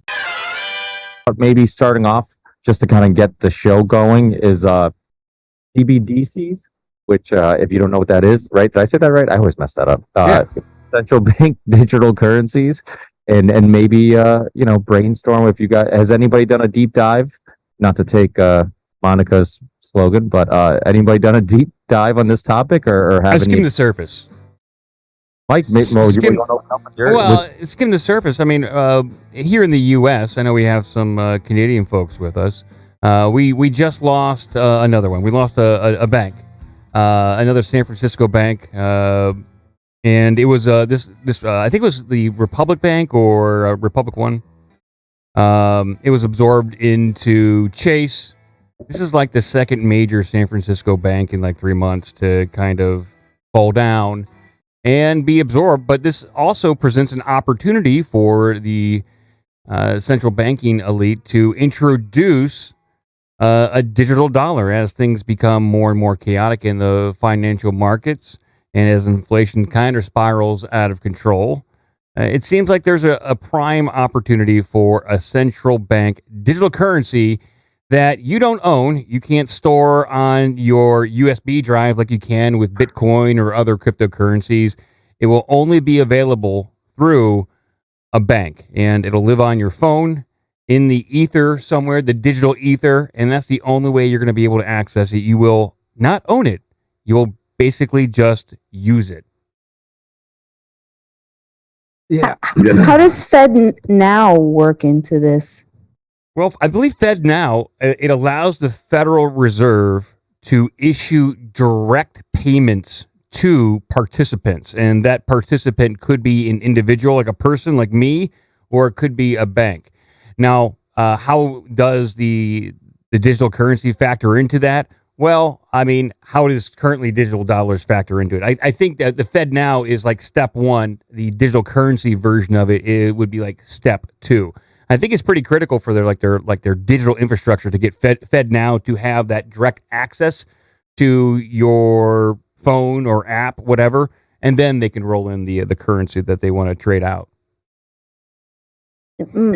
It's also an intermediary too, where when you go to buy something on Amazon and you use your new digital Fed coin, it would go through FedNow and then to Amazon that way. So they would know everything that you were buying because they would be involved in the purchasing process. Not to mention that central bank digital currencies will be fully programmable. You could set it however you want. You could set it to have full transparency, which of course they will. They'll want to know what you are buying. They'll set it so that you can't buy certain things like firearms or red meat or bullets. They'll set it to expire if they choose to. If they got a bad negative, an earnings report from last Christmas and it was lower than expected, they can set the expiration date of a percentage of the coins in your wallet to expire in 90 days and force artificial ramp up of the money velocity. And when Klaus Schwab says you'll own nothing, the reason why you'll own nothing is you have no ability to save. You can't save for anything. You want to own a car? You want to buy a car? You can't. Wasn't that what Bertrand Russell talked about at the beginning of the 20th century, that you'd be issued an allowance for the week and it would expire at the end of the week? And he was a one world government guy, right? So yeah, with the Fed now, you know how when you make a transaction with your credit card or your debit card or whatever, it usually will go through. There's usually, even if you have insufficient funds, there's still the purchase will be approved. It'll be revoked later down the road. The Fed now saying does the confirmation in the middle of the transaction. So because it helps process it, and it becomes the digital contract from you to the person that you're sending funds to, or from the point of origins for the funds to you. And that's what quote unquote legitimizes the transaction. So they put the state all the way in between you and where your money goes in a way that they've never really been able to do, or will have done it in a way that they haven't been able to do thus far. And it does provide at least the domestic framework here for the implementation of CBDC. Recall that we're in, I think it's phase 4 now of the Federal Reserve's pilot trial program for CBDC on the retail, on the back end, not for the individual customer end.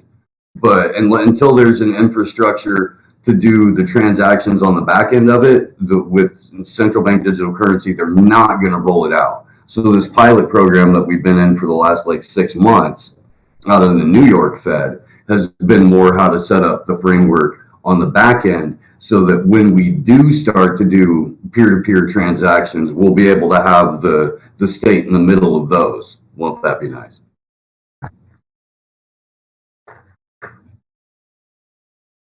Don't you guys think that does the U.S. have enough infrastructure to pull this off and not disenfranchise a huge percentage of the country?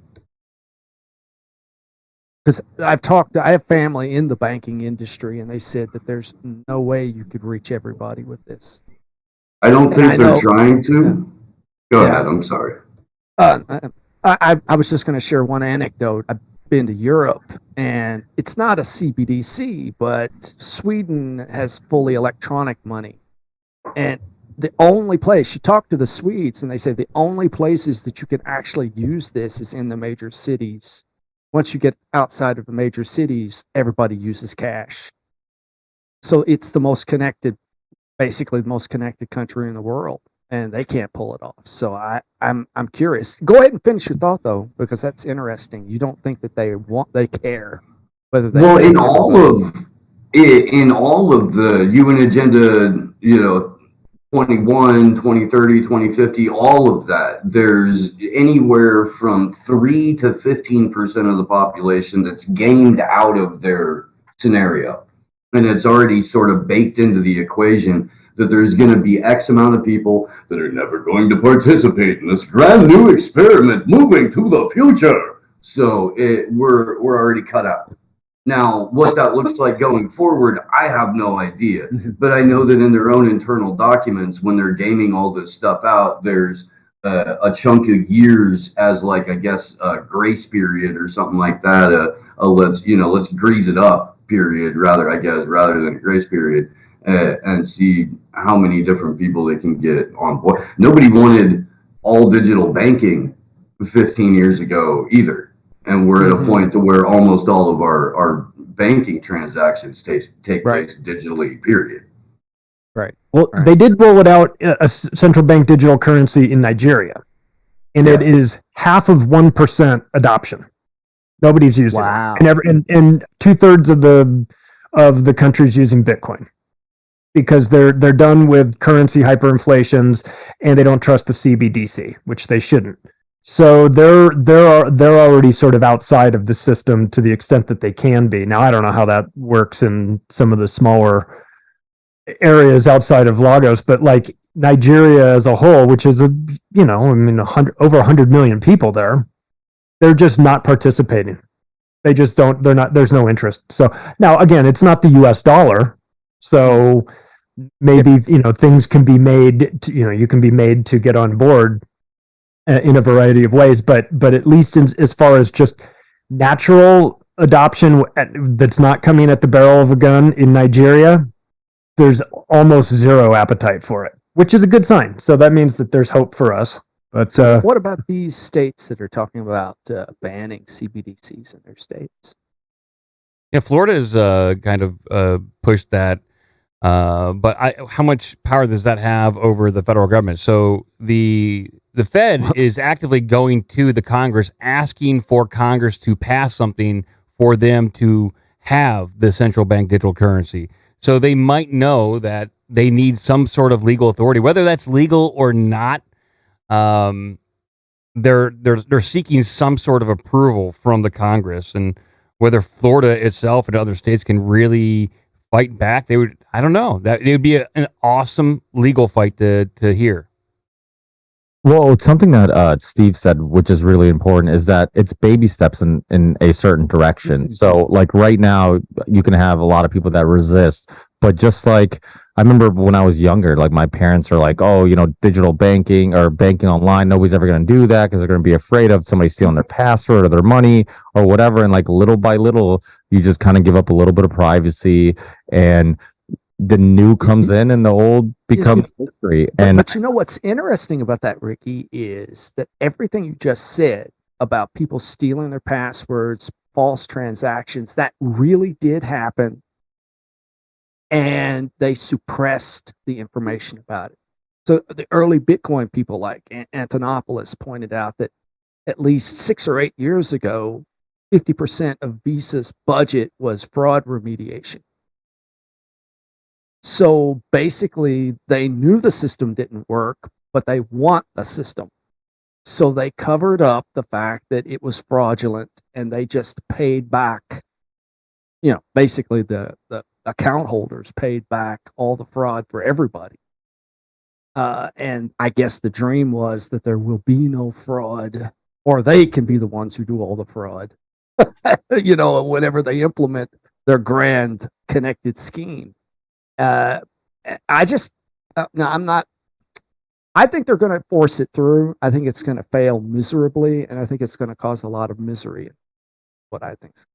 I think that actually the opposite is going to happen. I actually think that little by little people are going to adapt it. They're going to make it really inconvenient to maybe use alternative currencies, just like the vaccine, right? Like that. How do you get people to jump on board? Make it so inconvenient to not get it that a lot of people just throw their hands up and say, okay, I'm just going to do it just so I can, get rid of this inconvenience. And I think that will happen. And you may be right. I just, I don't have a whole lot of faith in the average person in regards to like serious pushback. I think people do like their comfortable lives. And if it means things staying comfortable, then I don't think a lot of people want to push back and whatnot. And I think a lot of times like drastic change seems difficult to implement for a little bit, but if you can implement it slowly, eventually people adapt to it. And it happened. I mean, look at cash, for example. Car dealerships, anybody who owns the cash business, like it's a lot of time, like back in the day, it's like, oh, what will you give me for a deal if I pay you cash? Now it's like, we don't even want your cash. Like it's an inconvenience or whatever, or there's nowhere to put it. We can't hide it, and then the IRS will be coming after us. So it's like, they just make it an inconvenience. So I don't know. I kind of see a lot of people resisting at first. And now, I mean, we basically do have digital currency. I mean, most people, their transactions are with a debit card or credit card, and it's just money going from one computer or in one system to another, and we don't really see the money. So, I mean, how different is that than, the future that they're trying to build for us? That's not what they're talking about. That's not what the central bank digital currency is. The central bank digital currency will be attached to a social credit ESG type score. So what I'm reading, not at first though, right? Right. But what I'm reading in the long-term plan, if you look through in the IMF or in the weforum.org or any of that, the getting us all on the central bank digital currency is the first step to the world ID, that all of those websites and UN Our Common Agenda and all of them are, even Council of Foreign Relations are talking about. Kirsten Sinema just announced that she would like everyone in America to be on a digital ID. I think that the central bank digital currency is the first step to then having ESG scores. We just had this environmental justice bill passed that has an environmental justice scoring system. We have the HRC has the Corporate Equality Index. We have the ESG was implemented 2 years ago, really before that. I think all of these are being done to test them on the corporate multinational corporation and bank level, really to eventually be to us. So to me, the programmable token side of the central bank digital currency is what I have a problem with, because I don't use much cash, but I certainly don't want them, looking at my social media or my shows and shutting down, taking my money. Well, yeah, that was my point, because it's all baby steps in that direction. So it's like it just sold as like, oh, it's just more convenient. It's digital. And then next thing you know, the government controls all your money. And then that means that if you don't play by their rules, they can turn it off, or, so yeah, it's all kind of baby steps. And that's the thing. And I think that's why not as many people resist initially, as, it's like 2 weeks to shut to stop the curve, to flatten the curve, right? It's like, yeah, most people will just say, hey, what's the big deal? It's 2 weeks. And then people like us who are constantly looking at the bigger picture, like, oh, no, there's not just going to be 2 weeks. And you're missing the greater point of like, it's going to be 2 weeks, then it's going to be 3 weeks, then 2 months, and 3 months. And next thing you know, it's 3 years. And, I think just the majority of people aren't looking at it from the bigger picture like we are. They're not seeing the end game like we are. And I think many people struggle to do that.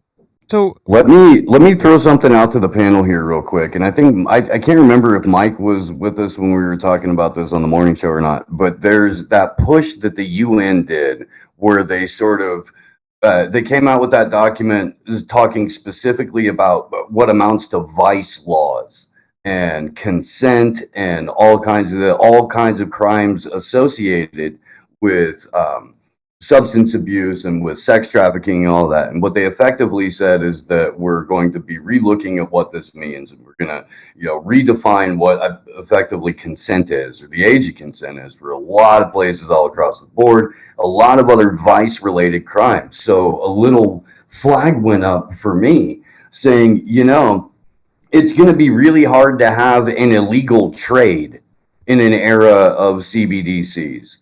It's going to be pretty difficult to have a black market. So unless you were to, in some way, shape, or form, legalize what has traditionally been aspects of vice and have traditionally been black market items, whether it's drugs or whether it's ass, and everything in between. If you're going to rewrite the rules for it, as the UN's doing right now, it would be a pretty good way to, when you do implement your CBDCs, then not only do you track and control everybody's vice, you can direct people into particular vices in order to control them a little bit easier. I was like wondering, how's the CIA going to get some of its money? If everything is to go on digital, therefore everything is tracked, a full accounting should be easy to make. Auditing should be made easier, especially the Pentagon. And when you have black budgets and you have weird black ops stuff, everything the CIA has done, they want to deal in cash. They deal in weird stuff. So why would they want to go on this kind of thing unless there are really probably 3 digital currencies, one for us, another one as the intermediate, the in between ours and then the elite's version of it. So they can make trades between it, because they don't want their stuff tracked. I would imagine they can turn that off. I did a the greatest gift a podcaster ever gave me was when Steve introduced me to Ian Davis, and he just wrote 2 articles on Off Guardian about CBDC, and I did a show with I interviewed him about that, and he was saying he addressed that actual issue. He said that you can decide on which way you want the digital currency to be. Do you want it to be like totally trackable, or do you not? And if I understood him correctly, you could do that simultaneously. So like the CIA could have one that doesn't, that turns that transparency, like turns the transparency off. Wait till the CIA discovers Monero.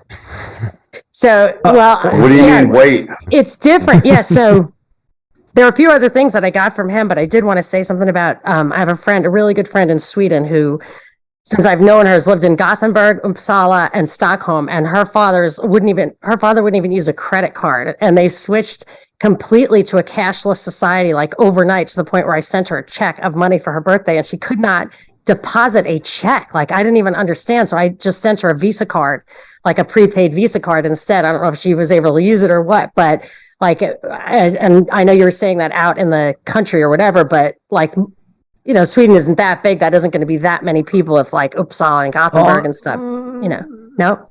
Well, there's quite a few people outside of the large cities. Okay. All right. Because she was stumped. She was like, I can't do anything with your money. They do make it difficult. They absolutely do make it difficult. But I was at a ship port going to one of the remote islands, and I was like, look, I just got here at 3:00 in the morning. I don't have a debit card. And they're like, they talk to the people in the back of the office. They say, okay, you can pay us in cash, but you don't get any change. In what kind of cash? Kroners. Euros? Oh. Yeah, in kroners. Yeah. So I'm surprised they even, what they can do with that. Yeah, well, they have the ability to accept cash. It's just that they really didn't want you to. Yeah. Well, this is what I'm thinking, is that if you can't, and like to the CIA, the black money thing, if they can't accept cash, if that's and you can't save it, like you have that idea of like you won't be able to save it, they're like decoupling the functions of money, the store of value, from the medium of exchange. So this will be, let's say, to the extent it expires or whatever, you have to have a store of value that's separate. And that, of course, could function as a medium of exchange. But that is making me wonder about laws against owning gold, how like people are being moved away from having their own houses, their own real estate. And like that is a thing that would be a real store of value that you could have. Mm-hmm. And it reminds me of something that Ian Davis was saying about how like it's part of this whole scheme is this asset tokenization. So like if you have a $500,000 piece of property, you can make that like a divisible token, which will be proof of ownership, but also allows for like fractional ownership.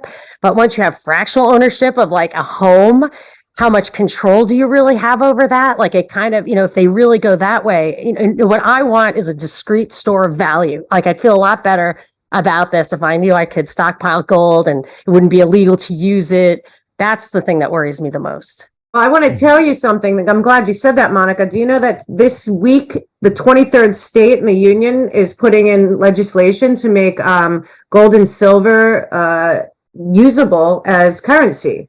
So that has to be connected to this somehow, because they've been doing it like at the dark of night. So like you got red states and blue states doing it to have this be used as legal tender. Like this can't be a coincidence. I have a question. In the world of the CBDCs and global and digital currencies, realistically, how is gold going to be used? If everything is controlled by the government and you sit on a stockpile of gold, how can that be exchanged? I'm just curious. I was just thinking, like, and I actually think of silver as an easier thing, but like, if you grow pot and you don't want to go through the system and it's going to like deteriorate in value, you have to get rid of it. People are going to use it in real time. Like if someone gives you gold, you can just as like a medium of exchange, like barter, you would just have it. I'm not saying that I think you could go to a bank or like maybe buy a house with it, but at least if you could store, if there was a way I'm more concerned about being able to buy gold with the CBDC. Like once the CBDC happens, and they look at every single transaction that coin ever used, then they can say this coin once bought gold and it's not worth anything, or you can't exchange it that way. Or they can arrest you if you have it, or if it's not doesn't have a certain serial number, a certain marking, you're never going to be able to use it again. It's like reverse tainted. That's what I worry about. I'm thinking about us, of people being off the grid, of people just you can't live in that society. Yeah, what happens is the Amish? The Amish are screwed at this point. If they implement this, Amish are what is their means of exchange? Currently, they take physical dollars and coins. They don't take credit cards. They deal with them every week. And so if they move everything to digital, they're basically saying, screw the Amish. Why do you think that they've got that major thing with the FDA and that Amish farmer right now? They're trying to cripple their ability to exchange goods. Well, I think the Amish should levy a lawsuit against this digital coin action and say this is a violation of their life, liberty, and pursuit of happiness and religious freedoms. And it actually might win. They have the opportunity to do that. They have the opportunity. Look, nobody's saying anywhere that you can't create your own currency. We do that all the time. There's altcoins all over the place that pop up. Some of them even become real money, Oh my goodness. Here I know wealthy families that they trade dogs. So they buy expensive dogs, they have puppies, and that's a currency. I knew a guy. I worked with him and for him for a number of years, and he had grown up in Montreal. His father was the Hells Angels. They ran weed, all that kind of stuff. And when he was coming up, he would take cannabis from Montreal down into the upper U.S. and they would convert it into watches in downtown New York. So him and his buddies would roll across the border with about 7 or 8 high-end watches. They would be worth more when they got into Canada than they were in the U.S. They would then either convert the watches back into cash or use the watches themselves as the currency for the cannabis. And that's how they did that for years and years and years, just rolling through with a long sleeve shirt, waving at the border patrol with, I know someone who did that too. That is totally true. I know people that bought Rolexes to travel with them, to use them there to trade. I mean, that's that black market for high-end watches is happening. I mean, all this stuff is going to happen at some point, but you got to figure it out. And also, we know somebody sold their house for, way more than they should have in Florida, and then transferred all the money into gold. And it's now in a depository and sitting in a bank somewhere and going to be delivered to them. So I don't know. People are trying to find a way. I think art and wine, I was thinking about this, would be the eternal store of value, because the elites really like that in the inherent value that it imparts. And I got this from, I don't know what it was. I was in New York City recently and I haven't been there in so long. I'm from there, I used to live there, but I could never afford to live there now, and they love the art still. They'll have culture lives there. Culture lives in this elite circle of liberals and stuff, but they'll have opera and symphony. They still like the true pinnacle of human achievement, and I don't think they're letting that go. So I feel I'll tell you something. Handmade instruments in 80 years are going to be worth so much more money, especially if they're made out of true original tone woods and things like that. That's going to be a store of value, and it already is. You'll find a pre-war Martin guitar, and it's an ungodly amount of money. I just bought a 100-year-old house, which is definitely not. It's not the standard that I am used to living in, a prefab, whatever, but.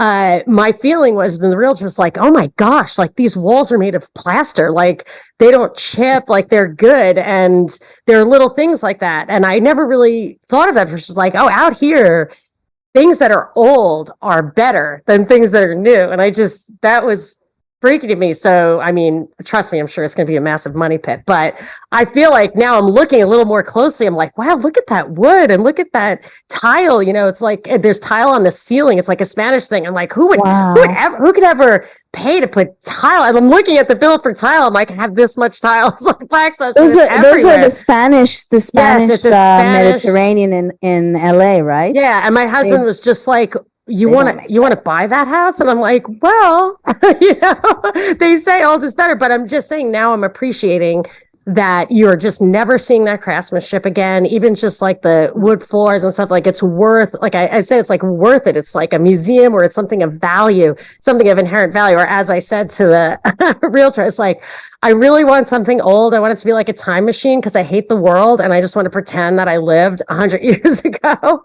And it's just, there's something nicer about it. And now everything's inherently Home Depot. valuable.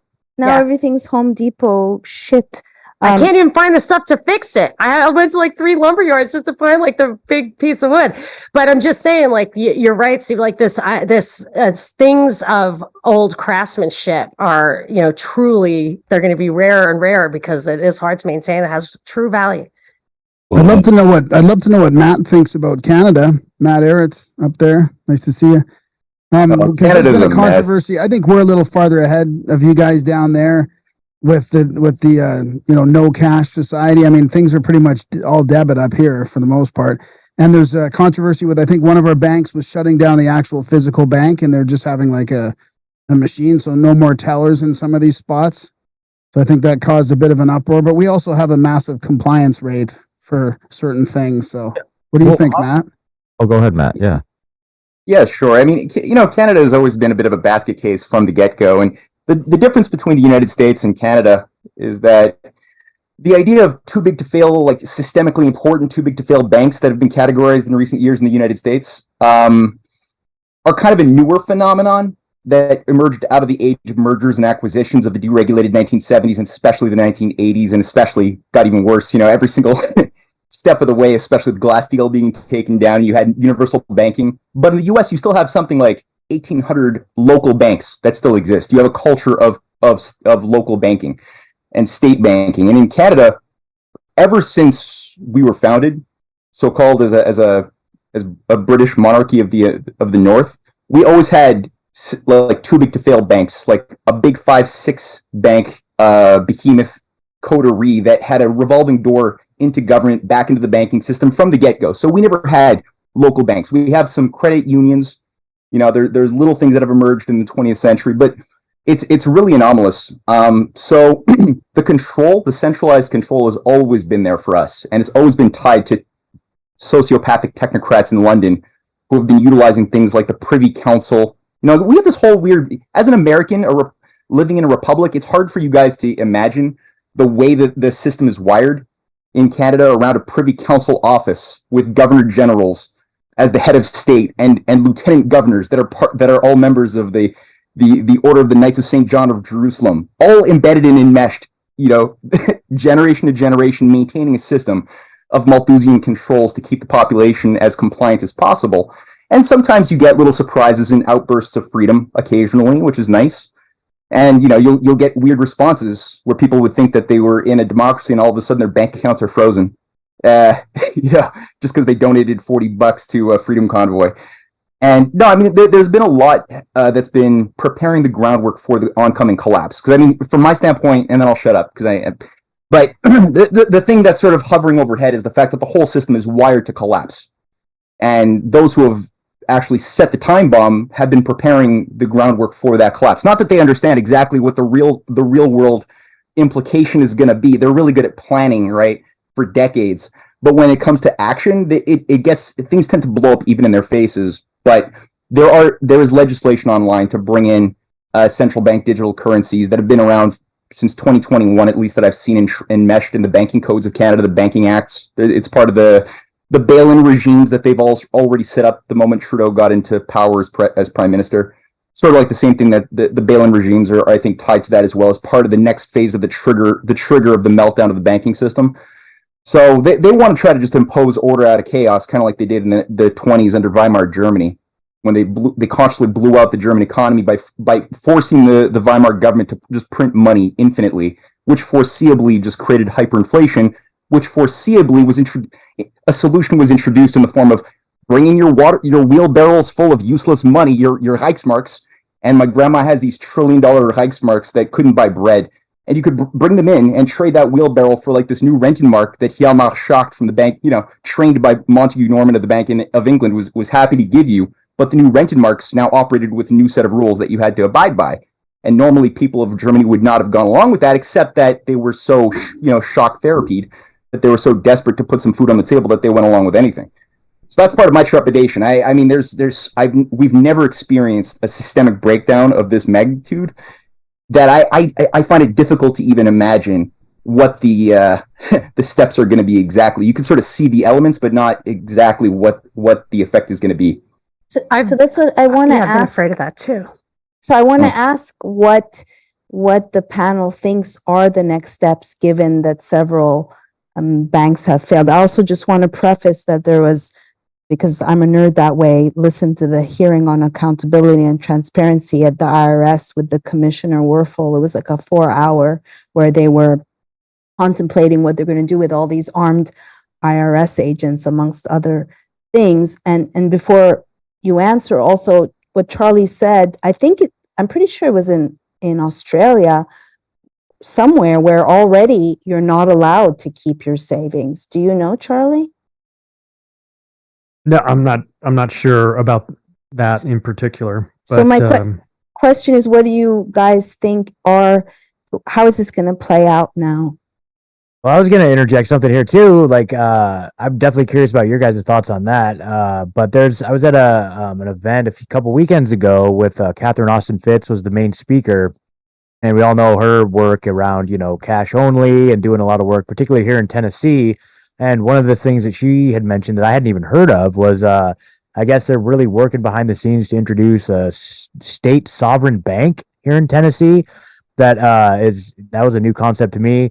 I put a link in the chat earlier, but basically if anybody just goes and searches Sovereign Bank Tennessee Solari report, solari.com, that's her website, kind of breaks it down. They have like an executive proposal.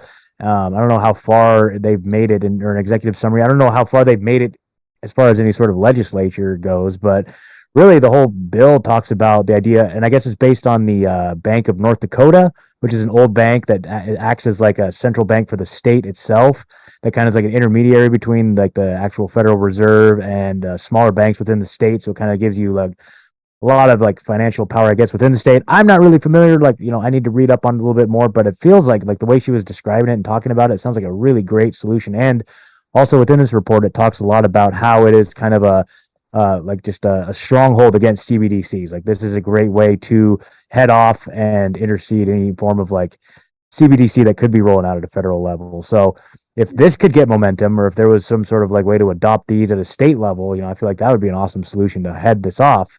But as far as what's coming next, man, geez. Is she working with Ellen Brown? I'm not sure exactly who she's worked with. There was a state senator from Tennessee that was there, Grassley, I believe his name is. And I met him. He seemed pretty legit. He's like this old farmer guy.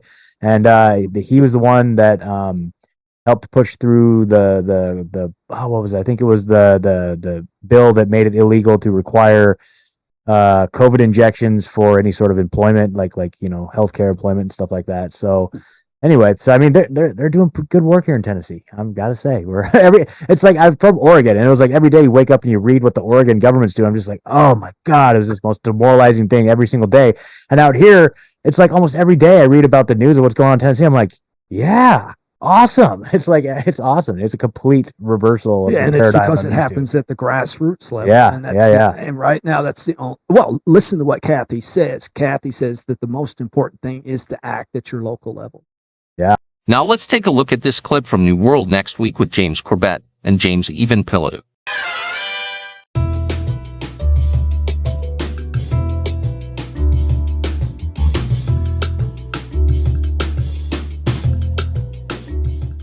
Welcome back to New World Next Week. I'm James Corbett at CorbettReport.com. And I'm James Evan Pilato of MediaMonarchy.com. I hold an inexplicable emotional attachment to the Royals. We've got that story. Plus, occupied Palestine intelligence operations, aka Epstein pedogate updates. But first, a different kind of intelligence operation. All hell breaks loose in Pakistan, in nuclear-armed Pakistan, after Imran Khan's arrest. We grabbed this from Zero Hedge and our buddies at Activist Post. All hell is breaking loose in Pakistan amid fears there could be a slide into widespread civil unrest or even full-blown civil war, after on Tuesday, the former Prime Minister Imran Khan was arrested and taken into police custody while he was entering the Islamabad High Court for a hearing in a case. The 70-year-old cricketer turned politician has been pursued in court filings by Pakistan's anti-corruption agency, but the dramatic move to actually detain Khan is a huge and unprecedented escalation, threatening to unleash mayhem in the streets of a nuclear-armed country. His party, the PTI, immediately called for mass protests, which quickly exploded across multiple cities and in front of police and military locations, including in the capital, Islamabad, but also in Lahore, Karachi, Rawalpindi, Peshawar, according to international reports. Viral images and video of Khan being escorted by security forces in riot control gear and whisked away in an armored van are fueling anger in the streets. A government statement has said the arrest was for the crime of corruption. According to Al Jazeera, Khan has been slapped with more than 100 cases, including corruption, terrorism, which is in quotes, and even blasphemy, since he was removed from power last April through a parliamentary vote of no confidence. It's tough to keep the two different sometimes. Heightening the risk of national instability is the fact that many of Khan's well-placed enemies are top military and intelligence officials. A Pakistan political analyst said, ever since this whole process started with ousting the former prime minister 13 months ago, it's become crystal clear that the ruling political elite, as well as the establishment in the country, did not want Imran Khan back in any capacity, in any ruling capacity. Now, James, you know it's an interesting search to run, because I just had a feeling Imran Khan, Obama. Khan was openly wondering aloud, why is this black American Democrat Peace Prize president terrorizing my country with flying killer robots? We need some peace, he said. Pakistan, of course, being one of the 5 wars, Obama added on to Bush's 2. So, James, am I off base here, or is it quite probable that this here fruit was from seeds planted about a decade ago? That's certainly part of it, yeah. And if we wanted to pursue that line of thinking, perhaps the thing that we would bring up is the tweet that Imran Khan made shortly after his ouster last April, where he said, "My question for the Biden administration, by indulging in a regime change conspiracy to remove a democratically elected PM of a country of over 220 million people to bring in a puppet PM, do you think you've lessened or increased anti-American sentiment in Pakistan?" So, yeah, there's definitely no lack of acrimony between Khan and the U.S., or is there? Because although that made big news at the time, and I have the feeling that we covered that, or at least mentioned it on New World Next Week, although I couldn't pull it up while I was preparing for this episode. But at any rate, that did make some news. Khan says there was a U.S. conspiracy to oust him. Apparently, that was followed up in November of last year. Imran Khan's U-turn, no longer blaming U.S. for his ouster as PM, which actually I think maybe oversells it, at least from what they're quoting of him in here anyway. Anyway, he's sort of saying, well, I'm moving forward with this, and we will not let propaganda, misinformation, and disinformation get in the way of any bilateral relationship with the U.S., including our valued bilateral partnership with Pakistan. Sorry, that was the U.S. State Department spokesman. But anyway, yeah, Khan is basically was saying, well, we'll move on from that whole conspiracy to oust me as the prime minister. So I don't know. There are some weird developments there. But certainly there has been over the years some statements that Khan has made that shows that he's not exactly as conveniently pliable a puppet as I'm sure the U.S. would like to have in Pakistan. For example, back in June of 2021, when Khan ruled out the idea of hosting CIA bases for use against Afghanistan. And then there was the 2019 statement that he made, Pakistani army trained al-Qaeda. But back when jihadis were the heroes, PM Khan admits. So again, there's definitely some things where he wasn't exactly playing ball, or at least wasn't as pliable as a puppet as I think the U.S. State Department would want in that position, especially given Pakistan's role in the China-Pakistan economic corridor, which is an important part of the One Belt, One Road idea. So it's a geopolitically sensitive and important place right now, and I think obviously the U.S. State Department and other outside interests would benefit from having a very pliable puppet person in position of power, and Khan is still too popular and has too much support amongst the public. They want him out of the way, no prospect of him ever coming back. So, dramatic SWAT team arrest. But I think the real key of this article that we're quoting from here is down towards the bottom, where they point to one pro-Khan opposition social media user saying, "This is unprecedented in Pakistani history. Pakistani people are taking the protests to the army, the real rulers of the country, finally."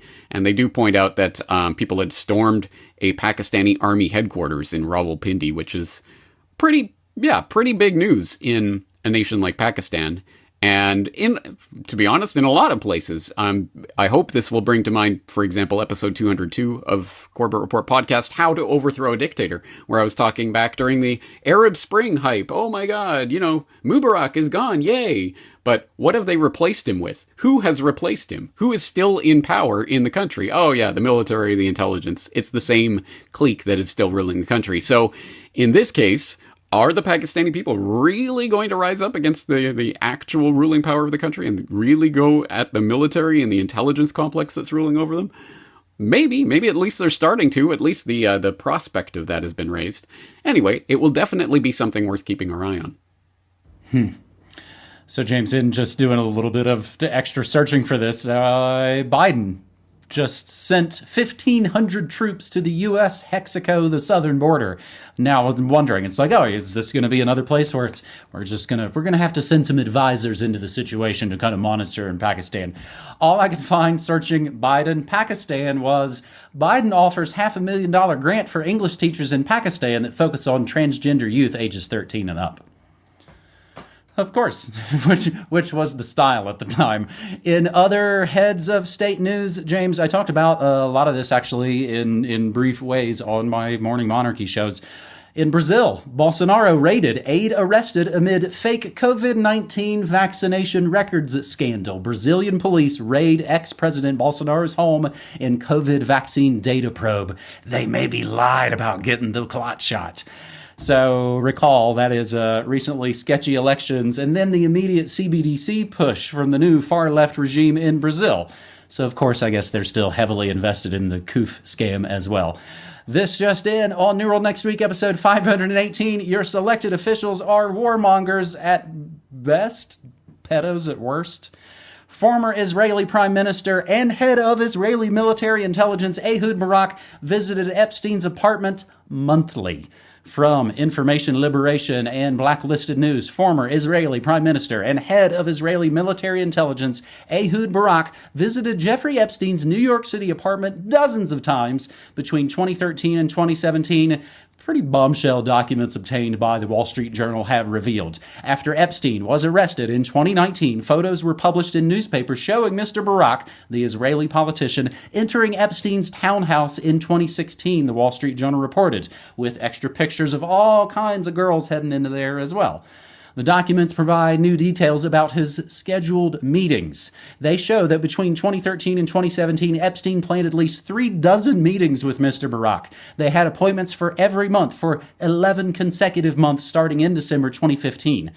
Mr. Barak told the Journal he was introduced to Jeffrey Epstein in 2003 by Shimon Peres, another former Prime Minister of Israel, at a social event with U.S. dignitaries, and that he would regularly visit Epstein when he traveled to New York. Quite often, I came to the townhouse with my wife, Mr. Barak said. I never participated in any party or any improper event around Epstein and never met him with girls or minors, or even adult women in improper context or behavior, Barak said, as he was being photographed, hiding his face, sneaking into Epstein's New York City townhouse in 2016. Barak didn't say he was with his wife after getting exposed by the Daily Mail, but did claim that he never met with Epstein in the company of women or young girls. Epstein entered a partnership worth millions with Ehud Barak in 2015. Among others, of course, included on all of this that we know about, pro-Israel billionaire Leon Black, who funded Epstein together with pro-Israel billionaire Les Wexner, because now we know what Victoria's Secret was. to the tune of hundreds of millions of dollars, scheduled more than 100 meetings with Epstein, again from 2013 to 2017. Epstein also met with former U.S. Secretary of the Treasury Larry Summers after Epstein's conviction for child solicitation. Billionaire LinkedIn co-founder, I had to look him up a little bit, James, Microsoft board member, and just all-around soy boy spook, Reid Hoffman, caught staging false flag operations with fake Russian bots to influence the Alabama Senate election in 2017. Take that, Roy Moore. And, of course, he visited Epstein's pedophile island. Hoffman has been using his wealth to pour money into electing pro-Israel Democrats, funding the E. Jean Carroll rape lawsuit against DJ Trump, this just in, guilty. And, of course, working with George Soros to censor the free and open internet. That's not even the half of it, James, from this Wall Street Journal report. Seems Mr. The Unvaccinated should just remove themselves from society. Chomsky likes to hang out with pedos, too. Renowned MIT academic and hero to the fake left sellout punks now reaping what they've sowed. Noam Chomsky told the Wall Street Journal his meetings with Epstein are none of your business. Quote, first response is that it's none of your business, or anyone's. Second then is that I knew him and we met occasionally. I'm unaware of the principle that requires I inform you about an evening spent with a great artist, end quote, Chomsky, 94, told the Wall Street Journal in an email. And what great artist is that smarmy gnome talking about? Woody Allen planned to hang out with Epstein nearly every month for 2 straight years after Epstein pleaded guilty. James, it's obviously this was something, maybe just all good business people do this. Regular monthly meetings. We have to stay on the same page, you guys. We will, of course, link to the original Wall Street Journal piece archived for your enjoyment. Epstein's private calendar reveals prominent names including, the head of the CIA and Goldman Sachs top lawyer. That's right, CIA's William Burns, Goldman's Catherine Rumler, the aforementioned Noam Chomsky, a Kissinger consultant, a Rothschild, and others, all met with Jeffrey Epstein in the years after his conviction. James, what could the CIA and Israel and Woody Allen and the Rothschilds, let alone Gates, Trump, Clinton, Musk, Spacey, Groening, what could they possibly all have in common, James? I'll take sexual blackmail for $1 billion, James. Yeah. Ding, ding, ding. Yeah, exactly. But I mean, let's fact check a little here. Musk only went to Epstein's place one time, and only for like half an hour. And he didn't like the guy, and he didn't stay very long. And there you go.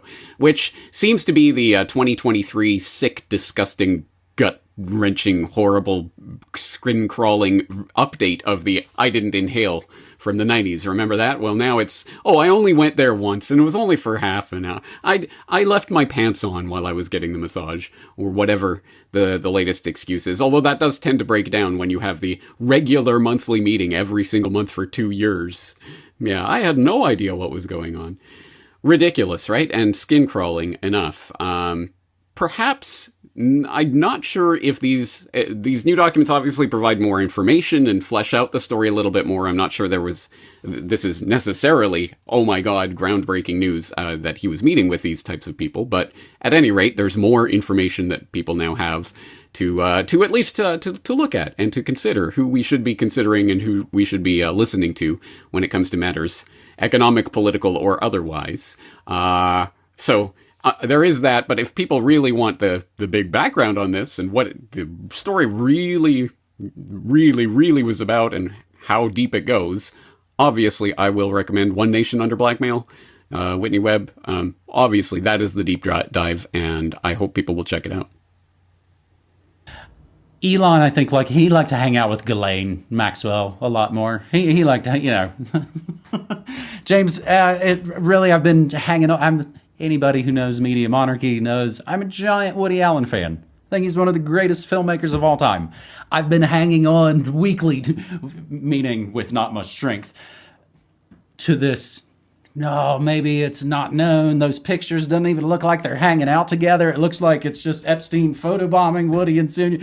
There's absolutely nothing left for any of that anymore. And that seems like what this last 3 to 6 to 7 years have really been about, James. Finally, on this New World Next Week episode. Oh, no, wait. Sorry.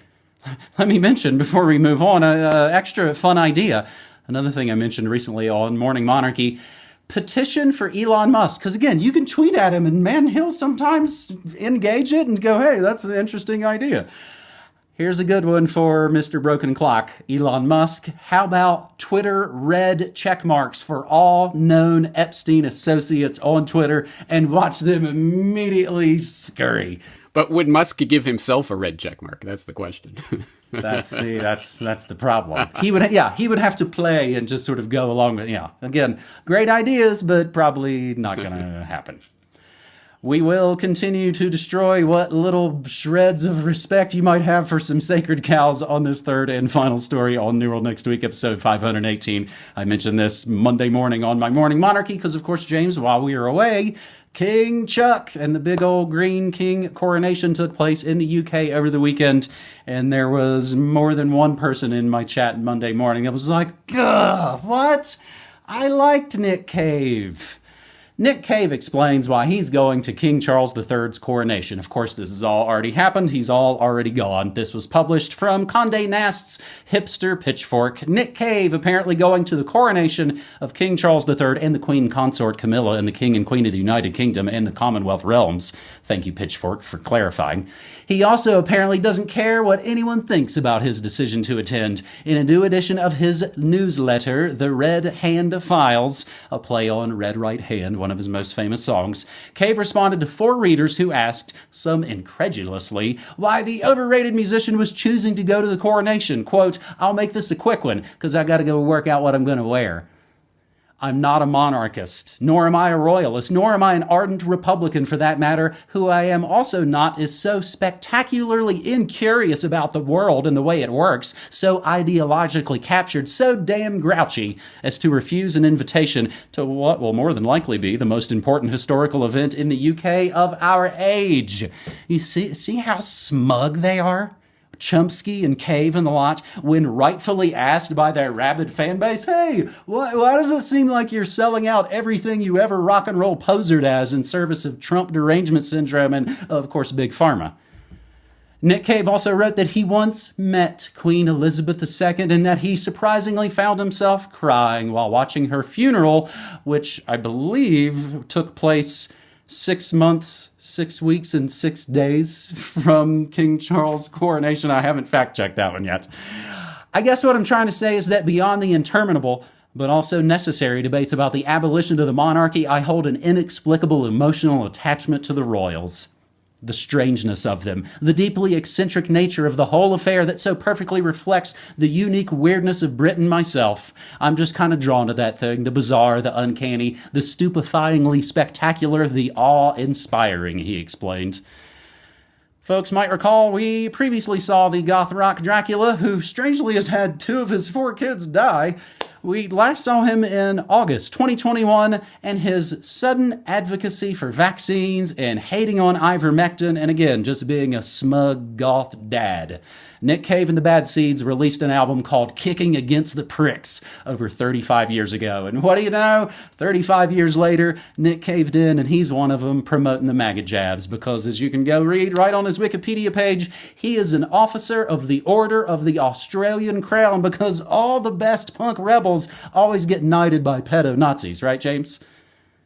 Wait, I'm sensing a through line here, because I'm sure Nick Cave and King Chuck and the whole creepy retinue, I'm sure they were all a little bit sad that longtime family friend Jimmy Savile couldn't be there to share this momentous day with him. Or hell, I don't know really anything what to doubt anymore. Maybe Savile and Epstein were both there, just boogieing down to the oh-so-British sounds of Katie Eiglitch Perry and Lionel Plastic Surgery Disaster Richie. James, what a ridiculous affair. Yeah, but there's nothing like the coronation of a new blood-drinking reptile to serve over the peasants, to bring out those types of that fakery and the people who will kowtow to power to get where they are. So why not? At least we get to see them for who they really are at this point. And yeah, let that sink in. Really, truly let that sink in.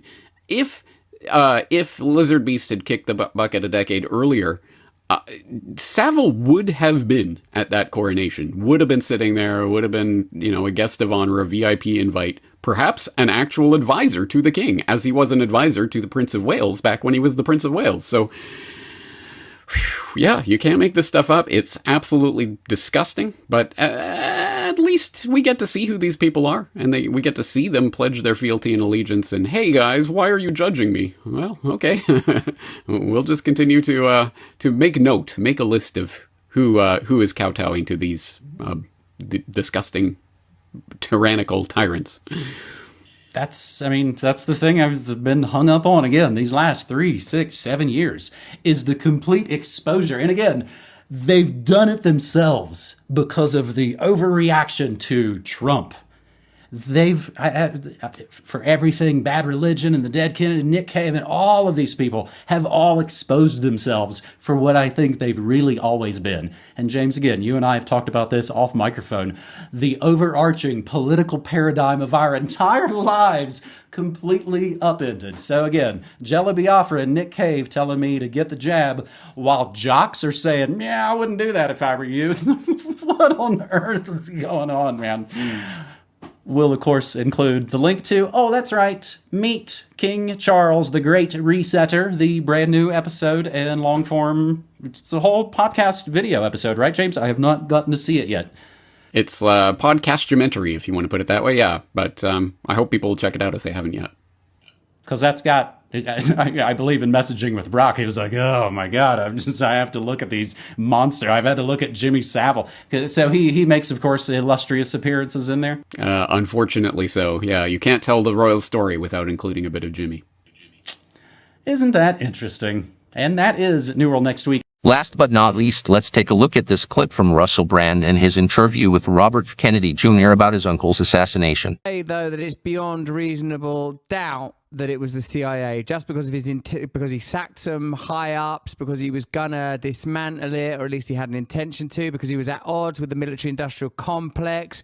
And if that is true, do you suspect that in other high-profile assassinations there was a comparable structure behind it, including obviously the assassination of your father?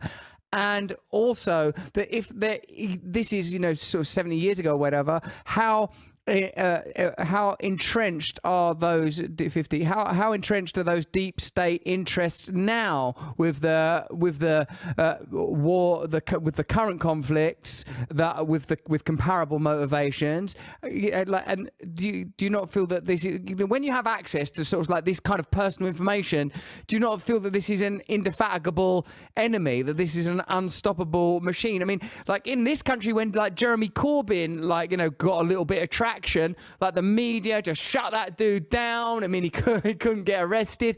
How can you talk out, speak out openly against these kind of interests, let alone try and mobilize a political movement and stand against them without serious fear of, assassination? Well, let me answer the first question.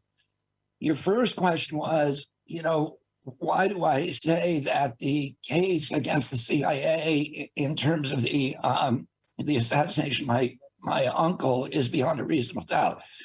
The answer to that would take us a 10-hour podcast to even summarize, because the amount of information is so voluminous at this point. There are more than 1 million documents, including all the documents that show that Lee Harvey Oswald, that they recently released, which we already knew, but it came as a shock to the United States because the president never reports it. And Lee Harvey Oswald was a CIA asset. Americans didn't know that. Certainly the Warren Commission didn't know that. And Dulles made sure that they didn't know it.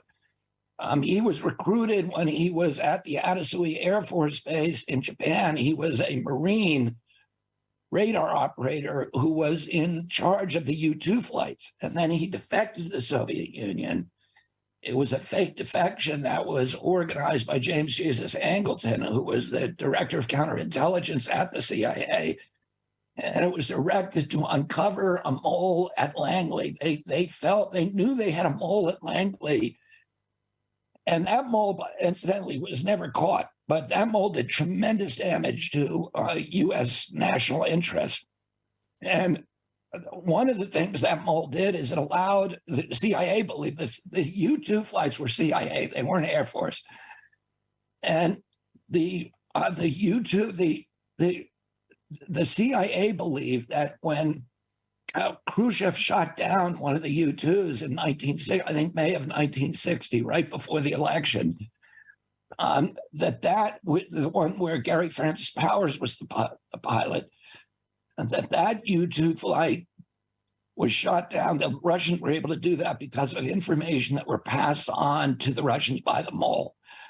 So they got Lee Harvey Oswald to defect, to do this very, very loud fake defection that was covered in all the papers then, because it was a U.S. Marine walking into the American embassy and denouncing his citizenship and saying he wanted to be a citizen of Russia. So he does all that.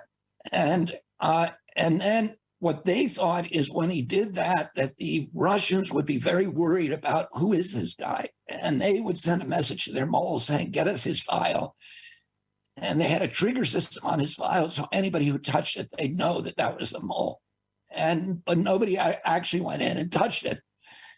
And so 2 years later, they brought him back. And he, in this weird situation where Lee Harvey Oswald goes back to the U.S. Embassy from which he's defected and says, I want my passport back. And they give it to him. And can I borrow $600? They gave it to him for an airplane ticket. They sent him to Dallas, where he's picked up at the airport by George Morenshaw, who's a CIA asset, and then, who gets him the job at the book depository, among many, many other things. But we know everything about what Lee Harvey Oswald was doing at that period and before and after.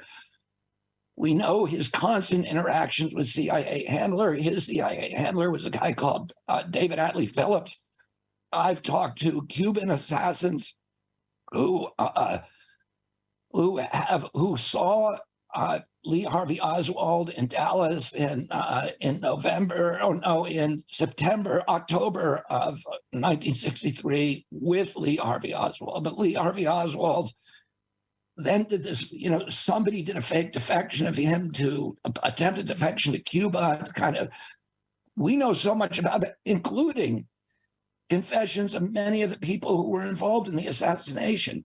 Deathbed confession of E. Howard Hunt, for example, who then went on to mastermind the Watergate, break-in, and many, many others. So at this point, the evidence, and by the way, Russell, if you ever, or anybody who's listening to this, want to read probably the best distillation, the best digest of all of this material, a guy who's completely encyclopedic command of the material and is a really rigorous scholar, Jim Douglas, and he wrote a book called The Unspeakable. I think it's the best book written about this, although I've read probably 40 or 50, maybe 100 books about, the assassination stuff now, because once I started looking into it, I was interested in it. The evidence that the CIA killed my father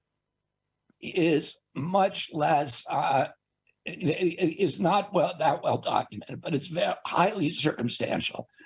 And I'll get to that in a second, but I will tell you this one thing. I guess I was almost 10 years old when my uncle was killed. And I was standing in the White House in the foyer of the White House with my aunt, Jackie Kennedy, and my mother and my father. My uncle's body was in the East Room, and it was a time when we were waking him. And Lyndon Johnson comes in and tells my parents that Lee Harvey Oswald just been shot and killed. And that the man who did it was a guy called Jack Ruby. And I said to my mom, I turned to my mom at that time and said, did he love our family? In other words, was Jack Ruby killing Lee Harvey Oswald because he was upset, about our family? And so at that point, like many Americans, was asking questions because this didn't look right. Lee Harvey Oswald was a gangster. He did not like my family. And Jack Ruby was a gangster who didn't like my family, who was, my father My father's initial reaction when his brother was killed, the first call that he made was to the CIA desk officer in Langley. And he said to him, did your people do this? Then he called up, the next call was Harry Ruiz, who was a Cuban refugee who I knew well, who was a constant fixture in our household. He had been at the Bay of Pigs. He had fought side by side with Castro and the Sierra Maestre. After they all came back from Mexico, he was an engineer. He had been very close to Castro, then turned on Castro when Castro went communist. He was a very close friend of my father's. And by the way, I've talked extensively with Castro about all this stuff too. So, but my father called Harry Ruiz and said to Harry Ruiz, did your people do this? Meaning the Cubans. Because the Cubans at that time had turned on my family and hated them and felt they were traitors because they had not rescued them at the beach. And because they had ended the raids by Alpha 66 and the other groups that were raiding Cuba all the time. So the Cubans were very angry at my parents. My father thought, and they were all linked with the CIA. My father thought maybe that the CIA had done it, maybe using Cubans. And then the third conversation he had that morning, I had been brought home from Sidwell Friends School when my uncle was shot.